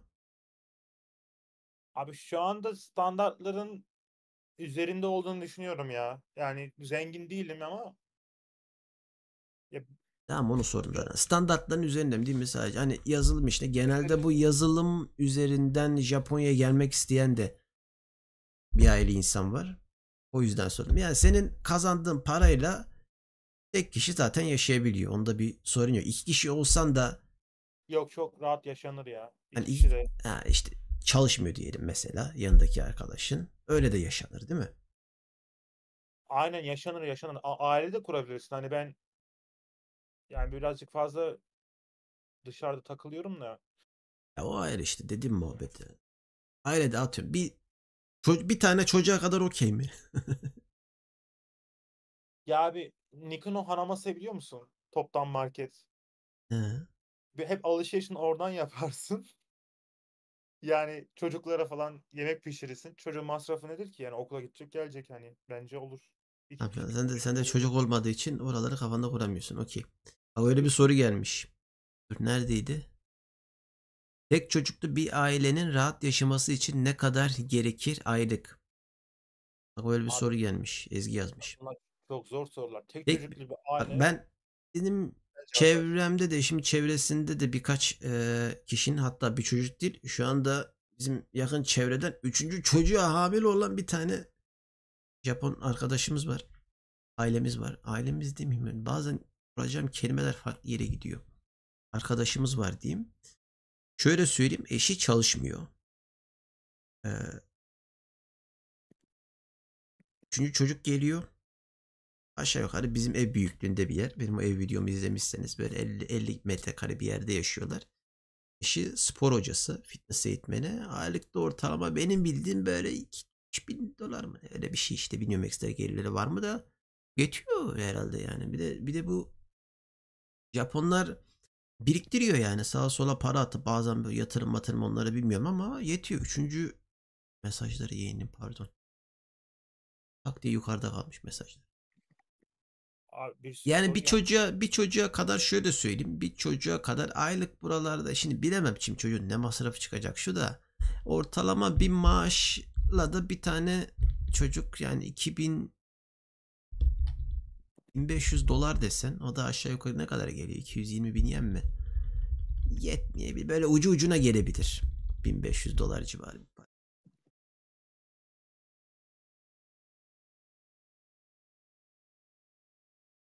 Şey sen okuyabilir miyim mi? Oku oku Sorular gelmiş. oku sen de oku.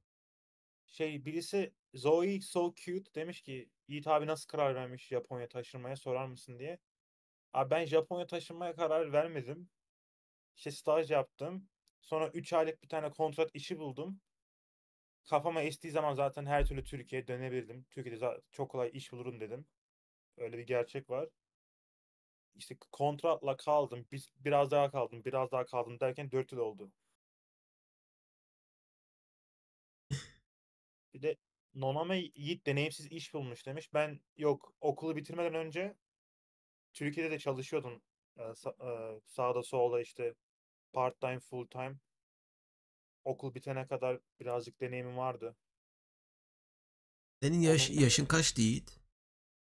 Abi ben 27 yaşındayım. 4 sene önce geldin. 23. yaşında geldin yani. Aynen 23 yaşında geldim. Staj yaptım. Helal olsun. Ya Buradan ben pardon söyle abi. buradan Japonya'ya gelmek isteyenler için ne söyleyebilirsin? Genç arkadaşlar için neler diyebilirsin? Abi bence en mantıklısı böyle yani sadece Japon okuluna gidip Japonca öğrenip ondan sonra İngilizce öğretmenliği yapayım falan filan mevzuna bence girmesinler. Türkiye'de okulu birazcık deneyim yapsınlar. Ondan sonra ister Japonya'da gelirler ister Avrupa'ya da giderler bence.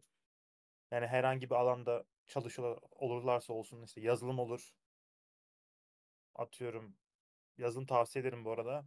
Diğer alanları bilmiyorum da alanda birazcık uzmanlaşınca bu iş bulmak daha kolay olur yani. Daha vasıflı, daha güzel işler bulabilirler. Burada mesela bir sürü İngiliz falan var. İşte Amerikalı, İngiliz. Onlar mesela İngilizce öğretmeni olarak geliyorlar. Ama onlar da bir şekilde işte kimisi işte yazılıma dönebiliyor hani. Kimisi işte Amerikalı oluyor. Bağlantıları iyi oluyor. Çok Hmm. güzel iş oluyor yazılımdan. Ama bence sıkıntılı bir yol hani.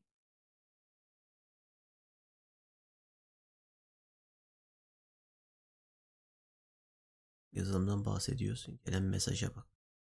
Hospir oteline gidebilir mi sence? Hospir oteline gidebilir misin diye bir Abi mesaj. şimdi bir oteli bir otel değil. Orası bir tane DVD'ci. Ya Yani içine arkadaş, girmedim de. iyi ki böyle bir iki kişi geldi böyle video çekti. Bilmiyorum content olur mu oradan? Bu arada Cem, YouTube aynı kanalda hem video ve canlı yayın yapan kanalları algoritması pek önermiyor. Canlı yayın için ikinci bir kanal ve Twitch'e geçmeni öneririm. Ya bunu diyen, evet, bunu diyenler vardı. Göreceğiz bakalım. Şu anda bir tık böyle bir algoritmanın, ayıptır söylemesi, çükünü kırdığımız yerdeyiz. Yiğit de söyleyebilir misin? İnternette istemedi. Aha, bu Yiğit'e mi sordun? İddes. Bari Senin, diğer senin nickin neydi oğlum? Yiğit Usta. benimki Ha, Yiğit tamam. Usta direkt. Tamam. Aynen. Bir tane daha Yiğit var, kafam oraya gidiyor. Aynen o Yiğitdes. Yiğit, Japon firmasında mı yoksa yabancı bir firmada mı çalışıyorsun? İkisi arasındaki fark nedir? Şey ben Fransız firmasında çalışıyorum. Şöyle bir sigorta firması Aksa diye. Türkiye'de de var aslında. Aha, Ee, Avantajı şu. İşte Fransız firması olduğu için bu Fransızlar böyle keyfine düşkün böyle tembel adamlar oldukları için çalışma saatleri daha düşük işte. Evden çalışma var. İşte yıllık izinleri falan yüksek.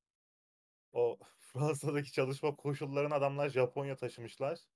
ne güzel. Ki Japonya'da böyle abi bir işe giriyorsun.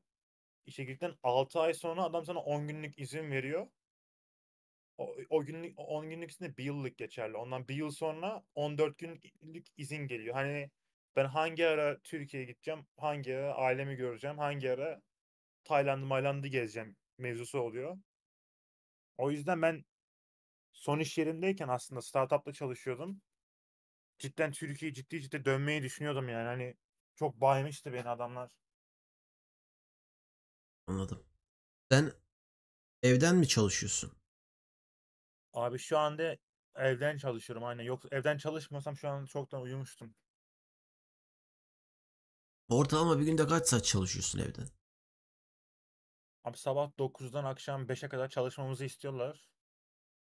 Ben ama yani çok yoğun olmuyor. İşlerimi erkenden hallediyorum. Senin Yani İngilizcen ne seviyede? benim İngilizcem çok iyi. Ee, Bilkent'te okudum zaten. İngilizcem gayet iyi. Japoncamda çat pat konuşma var. Ne konuşuyorsun ya? Bunlar göz barda möz barda. Kızları görünce konuşuyorum. Normalde zor da. Abi kızları görünce Japoncam sular seller gibi. Öyle oluyor. Yayının başında şey diyordu. Abi bende Japonca hiç yok.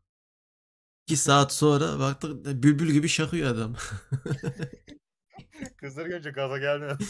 Abi ben Japonca biliyorum. Japonya'da Sen emlakçılar evde önceden bir intihar yaşandıysa bunu kiracıya bildirmek zorundalar mı? Bu tür evlerin evet, kirası daha düşük oluyormuş. İnsanlar bu durum bizi etkiler mi diye tutmadıkları oluyor mu? ben Enteresan. cevaplayayım mı? Duydun mu böyle bir şey? Benim arkadaş öyle bir evde kalıyordu. Ee, Adam Daikanyama'da kalıyor. Shibuya'nın orada.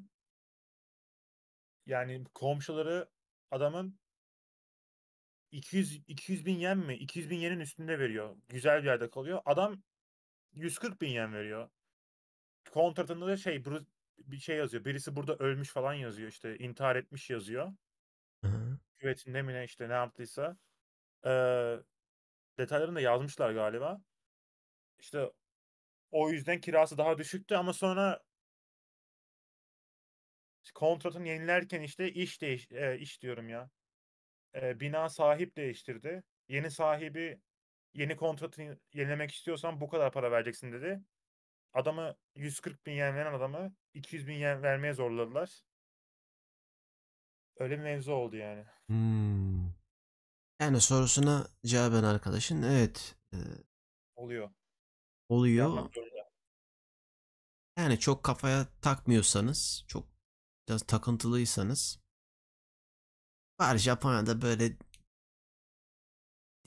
değişik muhabbetler var. Yok karşıma çıktı. Ben Japonya'yı gezerken de neydi o bir Yegi miydi neydi bir tane canavar kurt adam var ya öyle bir hikaye vardı. Dağlarda mağlarda sürekli başıma gelecek benim karşıma çıkacak diye bir yerde okumuştum. Bir de öyle kafaya takınca yani düşün Japonya'nın böyle ortasına galiba Sendai'den sonraydı. Sonuna kadar Yegi'ydi değil mi o bir tane adam onun bir hikayesi var bilmiyorum bilenleriniz var mı? Dağlarda filan yaşıyor böyle. Adam değil ya normal böyle canavar gibi bir şey. Var böyle hikayeler var. Ruhlar muhlar üzerinden de böyle değişik. Ha yeti. Değişik muhabbetler dönüyor. Ya her şeyin bir ruhu var burada ya. Değişik böyle. Japonlar korkuyor ama mesela o bir evde birisi intihar etmiş ya. Gerçi Türkiye'de de çok problem olur bence. Hani çok Ya e, tabii şimdi yeni dindar insan var Türkiye'de. şimdiden Hani yeni bir hayat kuruyorsun, kurmaya çalışıyorsun. Gidiyorsun selamünaleyküm. Aa ev çok güzelmiş ama burada birisi öldü falan deyince tabii böyle bir çekimser kalıyorsun. hani hanımla gidiyorsun, hanım korkuyor işte. Çocuklar. Ya işte dediğim muhabbet hani çok takmıyorsanız sıkıntı yok. Kimisi de der ki aa ucuzmuş boş ver kim öldüyse öldü der. Girer kafadan 500 dolar indirimini alır girer. Aynen. Cem abi bir kanalda bu ara Japonya çok pahalı artık buraya gelmeyin vesaire diyor. Son videolarında cidden öyle mi alım gücü diyor ya. Tam tersi Japonya çok ucuz şu anda. Yani turistten Ben çok mi ucuz. dedim anlamadım. Bir kanalda bu ara Japonya çok pahalı artık buraya gelmeyin vesaire diyor. Cidden öyle bir alım gücü mesin. Yani çok çok ucuz değil oğlum sen de şimdi abartma şimdi. Abi şu anda %30 daha ucuz normalden. Fiyatlar arttı. Şimdi bak eskiye nazaran şu enflasyon muhabbetinde bir tık fiyatlar arttı aslında. Ucuzluk neye göre ucuzluk diyorsun? Şimdi o ilk başlarda söylediğim muhabbet var. Şimdi herkese uygun şeyler var burada. Özellikle hani nereye gideceğini, nerede yemek yiyip alışveriş yapacağını, nerede ucuzluk şu bu olacak yerleri falan bilirsen okey. Yani denk getirebilirsin. Ucuza giysi, ucuza yemek. Mesela bir bit pazarına gidiyorsun. Ben gittim. Video da çektim. Yayınlayacağım onu. Böyle bayağı yani tam böyle Ginza'da gezen tipler mipler geliyor burada ucuz eşya kovalıyor. Yani 1 doların altına giysi alıyorsun mesela. 1 doların altına. Bildiğin bizdeki pazar. Gel abi gel Takashi filan diyorlar. Video yayınlayacağım. Enteresan bir video. Ne var dediğim gibi hani nereye gidileceğini ne yapılacağını filan bilirseniz hani ucuzluk yani o muhabbetlerde güzel şeyler var. O yüzden Cenk'in kanalını takip etmeyi, abone olmayı unutmayın arkadaşlar. Nasıl bağladım ama. Bak Abi Japonya ile ilgili lafını böldüm hiç kusura bakma. estağfurullah. Gerçekten yaptığım içerikler hani bilmiyorum ben hani kendimi şey için söylemiyorum. Yiğit söylesin hani dışarıdan. Yiğit sen benim videoları izliyor musun? Önce onu sorayım da. Abi izliyorum ya. Mesela hani burada yaşayan Türkler arasında diyeyim hani benim gibi böyle farklı içerik yapanlara denk geliyor musun? Aa, Türk olarak bir tane bir eleman vardı ya. Eee, Baha Kun vardı galiba. Baha mıydı? Biliyor musun onu? Ben onunla Tokyo Camii'nde karşılaştım. Seneler önce. Kızlarla içerik Biliyorum. çekiyordu işte. Erkekler. O çok komikti. O ne oldu? Bir bıraktı bir şey oldu. Bak sen de onu hatırlıyorsun. Bıraktı. Tokyo Camii'nde ben orada sarma almaya falan gitmiştim konserve. Orada karşılaştım. Ha, ben yana namaz kılarken böyle sela verirken yüzü geldiniz diye düşündüm. Enteresan doğal komik bir arkadaş. Tamam yok demeni beklerdim ama neyse Bahadır'ı okuyayım. Eee, onunla karşılaştım. Bir de Alman'da karşılaştım da o Türk değil. Başka senden başka yok tanıdığım. Tamam. Ben Sen Japon buyu biliyorum ama onunla da hiç aldım cevabı aldım. görüşmedim. Eyvallah. Cem abim yayın açmış. Oo Murat hoş geldin. Japan Cup isimli bir date uygulaması indirmiştim. Mesaj atabilmek için yıllık 750 TL ödeme yapmamı istiyordu. Uygulama istedim. Bilmiyorum, bana Abi Yiğit'e falan sormak lazım. Ben uygulamalardan hiç date, bilmiyorum. date uygulamalarından bence vakit kaybetmeyin ya. Yani Uz- bir tane Uzak bara durun. gidip selamünaleyküm desen daha çok ileri gidersin Bak bunu yani. duydum. Onu duydum. Şöyle bir muhabbet var. Hani bilmiyorum. e, Uygulama sen kullanmıyorsun anladığım kadarıyla. Hani Yok. Tinder'dır, Minder'dır o Japon uygulamaları bak direkt otomatik blur attı bana. O uygulamalardan ziyade işte Yiğit'in dediği mevzu kulüptür, bardır işte o yerlere gittim mi daha kolay diyorlar. Aynen, çünkü muhabbet etmek zor yani uygulamada. Bir sürü adam var orada. Geçen haberlere düştü. Twitter'a düştü o Tinder muhabbetleri. Köpeğinin resmini koymuş veya yemek resmi koymuşlar. Yani Japon kızlar. Yabancılar da anlam veremiyor bunu. Arkadaş Tinder'a niye yemek Abi resmi, öyle köpek ya. resmi, hachiko resmi koyarsın? Abi İlk köpeğimizi gezeceğiz diye böyle mesaj yazıyor yabancılar. ilk geldiğimde açtım abi, full ramen fotoğrafı, sushi fotoğrafı, full yemek fotoğrafı Hani var. diyorum ya haber oldu bu. Aynen, ben de en sonunda bir tane gyudon fotoğrafı koydum. Gyudon da pilav üstü et yani. Ya çok İçine enteresan değil mi? Bak bildiğin date uygulaması. Hani amacın ne aynen, mesela? Mesela udon koymuşsun. Hachiko koymuşsun. Yani kendi resmi yok bu arada ha. Kavan utanıyorlar işte, kendi resmi saklıyorlar. yok. Tamam da hani neden bu uygulama? Git Instagram'a koy arkadaş udon resmini, Hachiko resmini.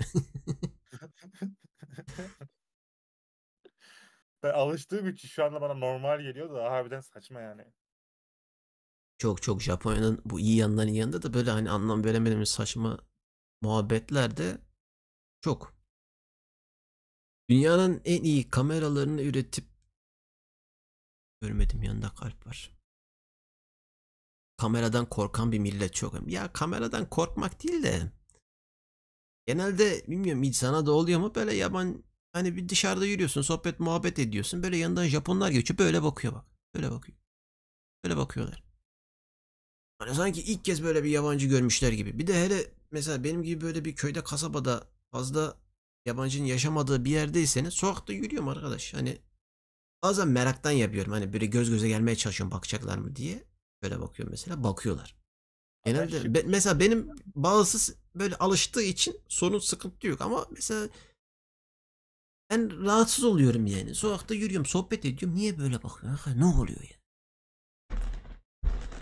Abi ben böyle sakallımı falan çok güzel kestiysem, bakıma önem vererek dışarı çıktıysam, böyle şık şeyler giydiysem bakıyorlar da normalde pek bakan olmuyor yani. Çok yabancı var zaten, benim yaşadığım yerde çok fazla yabancı var.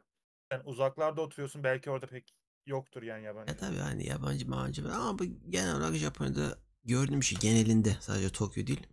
Genelinde böyle bir muhabbet var.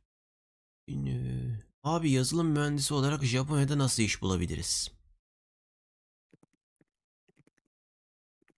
Ya şimdi abi, şimdi yazılım mühendisi olarak Türkiye'de yazılımcı ol, bir yerde çalış, 1,5 yıl çalış bence. Ondan sonra Rakuten'den çok rahat Rakuten'de iş bulup gelirsin yani. Çok rahat bulup gelirsin. Burada çok fazla Türk var Rakuten'de çalışan. Bu yani taktik bu bence. Japonca bilmene de gerek yok. İyi İngilizce biliyorsan eee Rakuten'den iş bulup gelebilirsin. Deneyimin varsa yani iyi ki fena olmayan bir yazılımcıysan Yani sen diyorsun ki mesleğini bil İngilizce. Bu kadar yeter diyorsun. aynen öyle. Japoncayı da önce İngilizce iyi konuşsun da Japoncayı da yandan işte günlük işte iletişimini sağlayabilecek seviyede öğrenmesi tabii çok işine yarar yani. Güzelce cevapladık. Çok ilgim yok ya dil okumak daha yatkın basıyor. Yiğit de sadece yanına katmak için istiyorum. Abi dil okumayı cidden yani tavsiye etmem yani. Hani dil okuyup çok güzel kariyere sahip olan insanlar görmedim. Hani dil okuyan, benim eski sevgilim Moğol'du. O dil okumuştu. 4 yıl dil okuyup sonra 4 yıl iç mimarlık okuyup sonra iç mimarlıkta işe girmiş. Hani 4 yıl artı 4 yıl, hani Bilmiyorum, bence vakit kaybı gibi Fazla. yani. Ya bir de Japonya gibi bir yerde bence fazla. Hadi Avrupa'da şurada burada olsa bence bir tık rahattır da Japonya'da hani 4 sene fazla. Aynen, bence direkt kariyere odaklan. Hani Japonca öğrenmek için Japonya dili edebiyatını okumana gerek yok.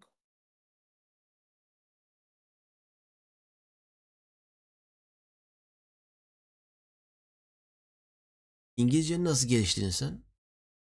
Abi ben özel okulda okudum. TED Ankara Koleji'nde okudum. Yani o Hmm. bakımdan şanslıydım. Ama koleje gidenlerin hepsi İngilizceyi biliyor. Bizim listede vardı böyle biri. Tace bir tane çocuk. Her İngilizce sınavda çocuk kağıdı bile görmüyordu ya. Kağıdı bile görmüyordu. Ne zaman baksak farklı bir şeyle uğraşıyordu. 100 diye böyle gidiyordu. Kolejde okuyanların hepsinin İngilizcesi güzeldi. Dershanede miydi o arkadaş? Neredeydi?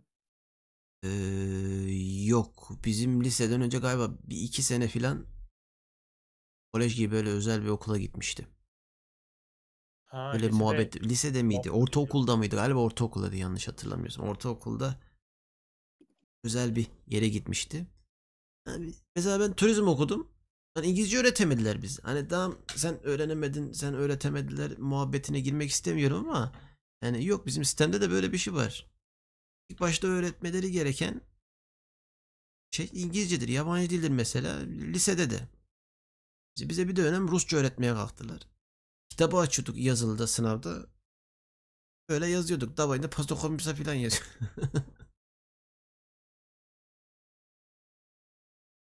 Aa, Hocamızın adı Ludmila'ydı. Ona Rusya bak Rusya ile 2 kişi yazdım. Hocamızın adı Ludmila'ydı. Bir de davayına pastokomisa. Başka bir şey hatırlamıyorum. Dedim abi Japon anne babanın elini öpüp başına koydu mu bu duruma.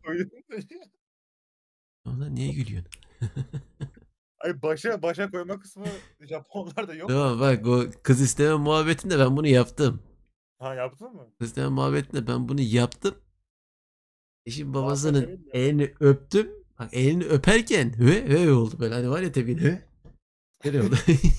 La dur daha başıma koyayım ondan sonra ödersin. Elini öptüm sanıyor ki hani farklı bir muhabbet sanıyor. Elini öptüm höve geldi başına koydum. Ondan sonra eşim açıklamaya başlamaya çalıştı. Oldu. Ya o kız isteme anamın babamın bağlanması tam bak tam komedi filminde olması gereken bir sahne ya. Çok çok güzeldi. Anlatayım mı kısaca? Korona zamanı işte o kız isteme muhabbeti. Şimdi anne babasının evine gittik. Ana babam bağlandı. Ben de böyle şey kıyafetimi giymişim, takım elbisemi giymişim. Neyse babam konuya giriyor. Abi biz önceden de şimdi konuştuk. Allah'ın emri peygamberi haberini biz nasıl Japonca çevireceğiz? Neyse konuştuk ettik bir şekilde bağladık. Bağım oradan başladı konuşmaya. Bağım da böyle girizgahı uzun yaptı. O dedim artık yeter şeye gir. Hani anlamıyorlar biz de orada kan ter içerisindeyiz. Ben Türkçeden çeviriyorum İngilizce Japonca. Eşim oradan alıyor Japonca. Tekrardan Japonca geliyor bana İngilizce. Japonca benden Türkçe gidiyor. Enteresan bir sirkülasyon var orada. Vallahi Allah'ın emri peygamberin kabliyle ben de işime çeviriyorum işte Allah'ın emri peygamberin kabliyle İngilizce Japonca. Şimdi orada anlatıyor Allah'ın emri peygamberin kabliyle. Sonra geri dönüş geliyor. Ama geri dönüş de yani bir şey beklersin değil mi? Onun cevabını beklersin. Tabii işte çocuklar birbirlerini görmüş bilen. Hay dedi geçti. Vay be. Hay dedi geçti. Arkadaş Allah'ın emri dedik peygamberi kabul dedik. Ne hayı? Enteresan bir muhabbet. Japonya'da mı istediniz, Türkiye'de mi? Fukuoka'da. Senin annen baban Fukuoka'ya geldi yani. Yok işte korona zamanı. Yani ben bile o dönem şeydi. Japonya konsolosluğuna gittim. İşte eşim kağıtlar, evlilik bizim 6 ay falan sürdü o muhabbet. Yani Japonya'nın kapalı olduğu bir dönem vardı ya. Kimseyi Aynen. almıyorlardı. Evet, evet. Sadece kendi vatandaşı işte vizesi ona falan geliyor. O dönemdi. Kız istemeyi o zaman Discord'dan mı yaptınız? Yok lan WhatsApp'tan. Ha, WhatsApp'tan, okey. Ana bağıma ben nasıl anlatayım Discord'da.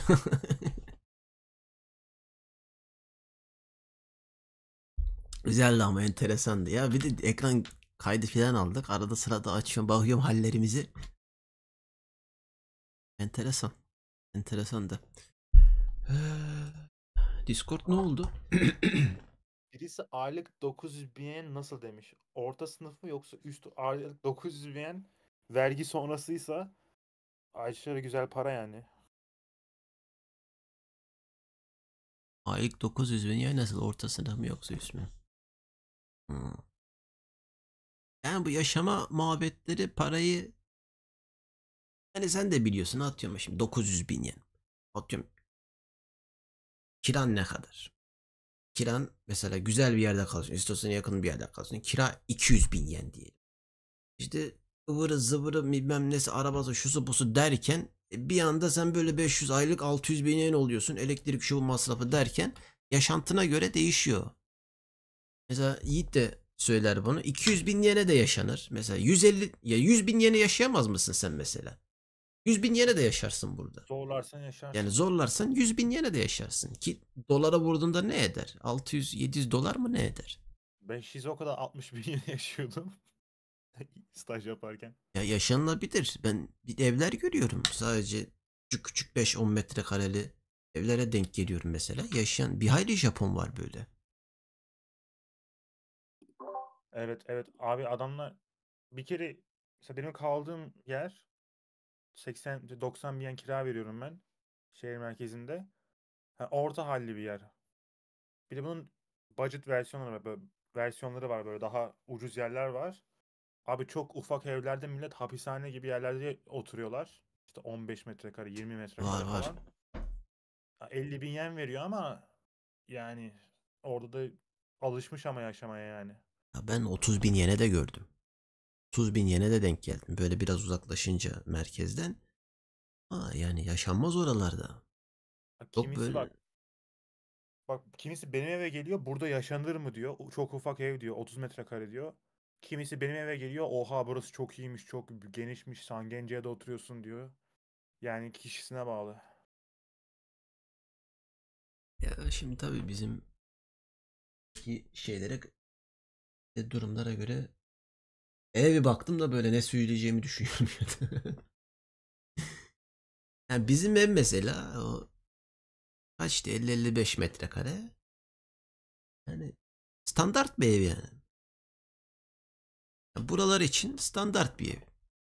Aylık 80 bin. Sen ne kadar kira veriyordun aylık?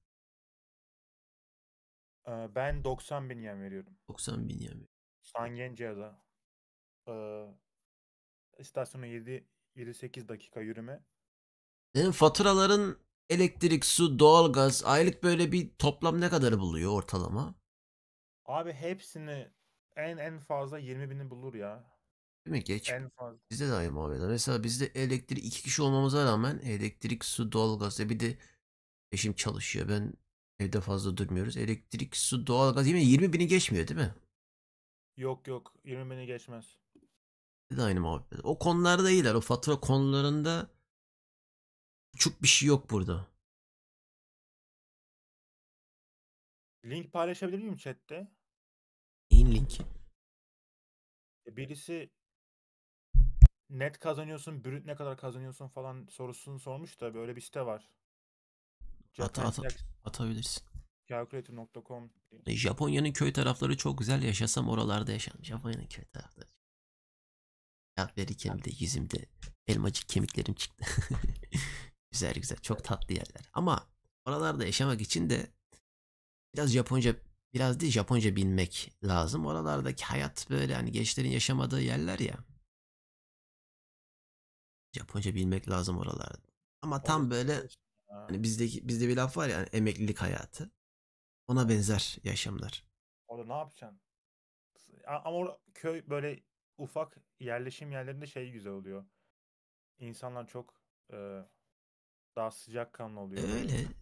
Bizde de öyle değil mi zaten? Türkiye'nin neresinden yerinden bir yerine git, herhangi bir köyde, kasabada. Yani geneli için genellikle insanlar öyle sıcakkanlıdır şehirdeki insanlara göre. Aynen ben tek başıma gezmiştim bütün Hokkaido'yu. Bütün değil de bir kısmını gezmiştim. Hokkaido'nun en kuzeyinde Wakkanai diye bir yer var. Ufak bir yerleşim yeri. Oraya gittim, bir bara girdim. O kanay Bir, şeyde en üst ön ucunda. aynen. Hı. Oraya gittim, bir bara girdim. Bir sürü arkadaş edindim. İşte birisi bir şeyler ısmarladı, başka bara götürdü falan. Gayet sıcaklar yani. Ama tanışabileceğin insan sayısı limitli yani orada. Tabii oralar biraz daha onların daha çok böyle Japonların hani Tokyo'ya gidin bu animelere falan da konu olmuştur. Animelerde var. Tokyo'ya gideceğim orada. Diyeceğim köyde kasabada ne yapıyorum burada. Milyon havalarda bile geçiyor ya. Kombinim o ne diyor. Kombini bile yok diyor ya köyde. Abi nasıl kombini yok Oha. arkadaş. Kombini nasıl olmaz ya? Yok diyor tren az diyor. Tabii az da olur. Takashi abim orada günün bir saatinde gelecek. Tabii tren seferi az olur. Otobüs az olur. Günde 3 vakit gelir. Cem abi giden bilir tavrını sergiledi. Japonya ülkeyi göçmenlere açmayı düşünüyor mu yoksa biz nüfus sorununu kendimiz çözeriz diye mi düşünüyorlar? Göçmen Allah var zaten. İstemiyor göçmen istemiyor alıyorlar. var. Asyalı çalışan bir aile var. Onlar biraz arka planda. Yani Japonya'da e, gezerken onu özellikle Tokyo'da benim gözlemlediğim kadarıyla çok göremiyorsun. Mesela restoranda orada burada çalışan. Ben çok nadir gördüm. Hani bir giyim mağazasına oraya buraya vesaire herhangi bir dükkana gittiğinizde ön planda bir yabancının durduğu yerler çok az. Kombini de çok var abi. Kombinlerde bayağı var. Kombinlerde var. Oralar ayrı. Evet oralar ayrı ama daha çok böyle hani Japon'un tercih ettiği yerlerde ben bir kere güzel bir restoranda denk geldim. Wagyu satan bir restoranda. Bir tane yabancı gördüm. Sarışın erkek. Kan ter akıyordu böyle girişte. Uber dedim. Kodu modu söylerken böyle hani şöyle bir göz göze geldik. Anladım onu. Bir sonraki gün onu bulamayacağımı orada anladım böyle. Stresten ölüyordu adam. Harbiden de daha onu görmedim buralarda. Brom, Kagoshima'da bulundun mu? Nasıl değerlendirirsin? Gittin mi sen Japonya'nın o taraflarına? Ben Kagoshima nerede onu bile bilmiyorum abi, hiç gitmedim. Bakayım neredeymiş. Kagoshima o bayağı güneydeymiş ya. Güzel bir yerde de hiç gitmedim. Kagoshima dediğin yer Kyushu değil mi? Miyazaki'nin altı. Bizim Aynen. Yuhei'nin oralar ya. Türkçe konuşan Japon. Ben oradan geçmedim. Ben Miyazaki'yi de pas geçmiştim bisiklet turunda. Oita'dan geldim. Oita'dan gelmiştim. Üstü Kumamoto oradan gitmiştim. Canım çekti bak şöyle bir bisikletle gezmeye ya. Bir saat kaç oldu? Saat 2. Ne kadar? 107. 2 saate geliyor. Valla Yiğit'e son sorularınızı alayım arkadaşlar. Size zahmet. Sorusu olan var mı? Bisiklet şey olmuyor mu abi? Ne olmuyor mu? Tehlikeli değil mi ya hiç? Yo, Bana çok tehlikeli geliyor bisiklet. nasıl yani? Tehlikeliden kastın ne? Ya işte mesela kamyon mesela solda duruyor. Sollaman lazım. Trafiğe çıkacaksın, geri sola geçeceksin. Sollaman lazım. Ama sen düz soldan gidiyorsun zaten. Kamyonda Hayır, sağında sollaman yanında böyle tık diye geçiyor. kamyon Bisiklet park etmiş mesela sürmek solda. yani bisiklet sürmek bence yani dünya üzerinde bisikleti sürebileceğin en rahat ülkelerden biri Japonya. Benim sadece bir kere bir kamyoncuyla öyle bir lan buradan da yakından da geçirim pezevenk gibi böyle bir atışmam oldu o kadar. Bak koca Japonya'da tek öyle bir tane anım var. Onun dışında çok dikkatliler. Yani çok dikkatliler demem şöyle açıklayayım. Acayip dikkatliler. İşte en basit örnek yani. Japonya'nın başından sonra gezdim.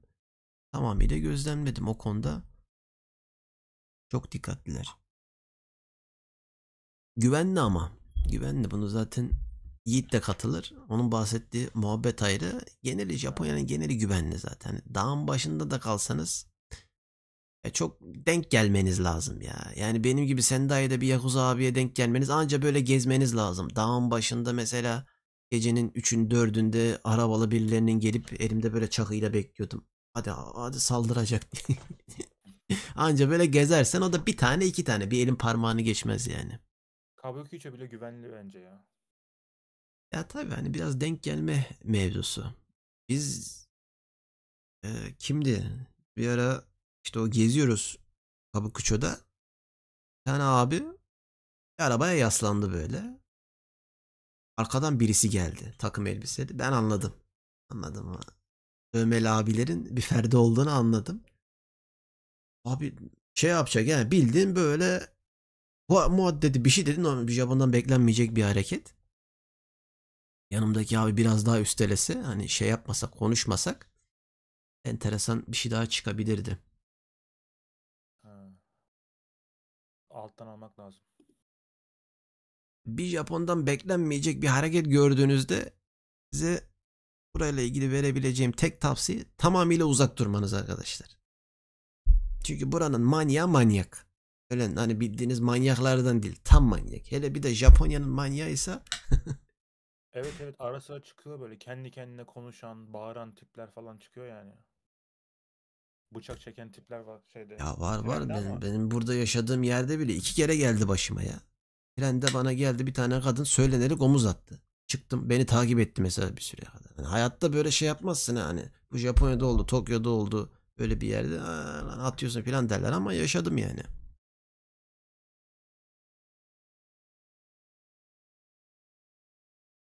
Abi bu Japonya çok övüyorsun ama Japonya kesinlikle yaşanacak bir yer değil. Yani belli. Ya yaşanacak bir yer değil. Siz yaşadınız mı Japonya'da mesela? Belli bir süre. Gözlemlerinizi anlatırsanız neden yaşanmayacak onu anlatırsanız onun üzerinden devam edebiliriz mesela. Yaşadınız mı daha önceden burada? Durum bu Yiğit. Teşekkürler yayına geldiğin için. Sağ olasın. evet. Zaten buradasın. Görüşürüz. Sen de bir de bunun bir video bir şeyler çekelim. Böyle garip grup yerlere girmek istiyorum ben sen. Abi ben de sana aynısını diyecektim ya. Çok isterim seninle. Bir Haber, haberleşelim sen. haberleşelim. Valla mikrofon da aldım. Gördün mü? Şöyle DJ mikrofonu da aldım. Takım DJI aldım. taklavat her şey yerinde şu anda bende. Bende de şey var. Mikrofonun şu hani tuttuğun yer var ya hani büyük Gimbal ne denir mı? ona? Yok mikrofon tutacağı mı denir? Hani röportaj yapanlar tutuyor ya. Ha, ya ona gerek Onu, yok. Bende var onun ona aleti var. takabiliriz onu. DJ'nin muhabbeti var. Haberleşiriz. İyi zaten Mutlaka telefon. haberleşelim. Hatta bu hafta sonu değildi. Sonraki hafta sonu falan müsait olursan çok isterim yani. Okey tamam haberleşelim. Haberleşelim. Kendine Konuşuruz. iyi bak. Tamam görüşürüz sağ olasın. Yayına geldiğin için haberleşiriz. Yiğit'le yine Ben bir görüşürüz. süre chatte olurum. Tamam Sonra görüşürüz. iyi geceler dilerim. Hadi görüşürüz. Bay bay. Eyvallah sağ olasın geldiğin için. Hadi görüşürüz. Yiğit'i de bullayalım. Valla 2 saat bak bu YouTube'daki canlı yayının şu yanlarını çok seviyorum. Zaman böyle su gibi geçiyor ya. Akıp geçiyor böyle tık tık tık tık. Böyle geçiyor. Oraya gelince seni bulacağım. Tamam. Çağrı'yı da götürecekti garip grup yerlere. Git enteresan ya video çekeceğiz. Host barlara binlerce dolar harcayan kızları görüyorum ve sadece şu soruyu soruyorum. Neden? Onlar da şunu söylüyor cevap olarak. Anlayamazsınız. Japonya'da ne kadar süre sonra insanı içten şaşırtmayı bırakıyor. Alışıyorsun ortalama kaç sene sürüyor bu alışma süreci. Valla bu da değişiyor kişiden kişiye. Yani kimisi böyle bir kişiyle tanışıyor, kısa sürede adapte oluyor. Kimisi böyle bana gelen mesajlarda da onu görüyorum. Kimisi böyle olmuyor. O da değişiyor. Mesela ben o Japon arkadaşlarla bir ara birkaç hafta takıldığım bir dönem var. İşte go-kart'a gidiyorduk, bir şeyler yapıyorduk, ediyorduk. Bana mesajlar geliyordu. Abi işte biz de Japonya'dayız. Uzun süredir buralardayız. Senin gibi arkadaş ortamımız olmadı. Bize işlerini almadılar vesaire gibi şeyler çok geliyordu.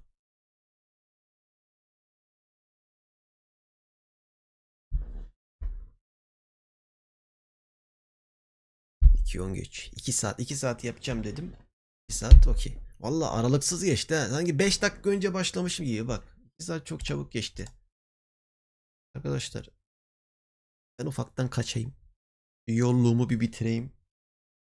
Yolluk almıştım. Hatta 2 tane yolluk kaldı. Bir tanesi bitti de. Kaça kadar bunu da bitiririm. Soru soranlara teşekkür ediyorum. Abone olanlara teşekkür ediyorum. Yayını beğenin. Teşekkür ediyorum. Yayını beğenenlere şimdiden yine ayrı teşekkür ediyorum. Var mı bana son bir şey diyecekleriniz? Ben de ufaktan kaçayım. Güzel, 2 saat güzel. YouTube yayınlarında 2 saat güzel. Arada sırada yapmaya, yani fırsat buldukça yapmaya çalışıyorum. Size zahmet videoyu beğenirseniz, abone de olmayanlar abone olsa sevinirim. Neden Twitch yayını yok? Vallahi onu açıkladım ya. Görüşürüz abi. Salih abi bana bir yolluk yap. Yakaladım, bitiyor. Yayının sonuna geldi. Yayın tekrarını izlersin. Vallahi 2 saat dediğim gibi su gibi geçti. Arkadaşlar, soru soranlara, zaman ayırıp gelip izleyenlere çok teşekkür ediyorum. Herkese arigato gozaimasu. Japonya'dan, Tokyo'dan kucak dolusu sevgiler. Bir sonraki yayında görüşürüz. Acayip enerjiyim. Gece 2 ama acayip enerjiyim. Kendinize iyi bakın arkadaşlar. Görüşürüz. Bir şey bulamadım. Bir şey gösterecektim, bulamadım. İyi geceler. Yosuminasai. Nasıl kapat?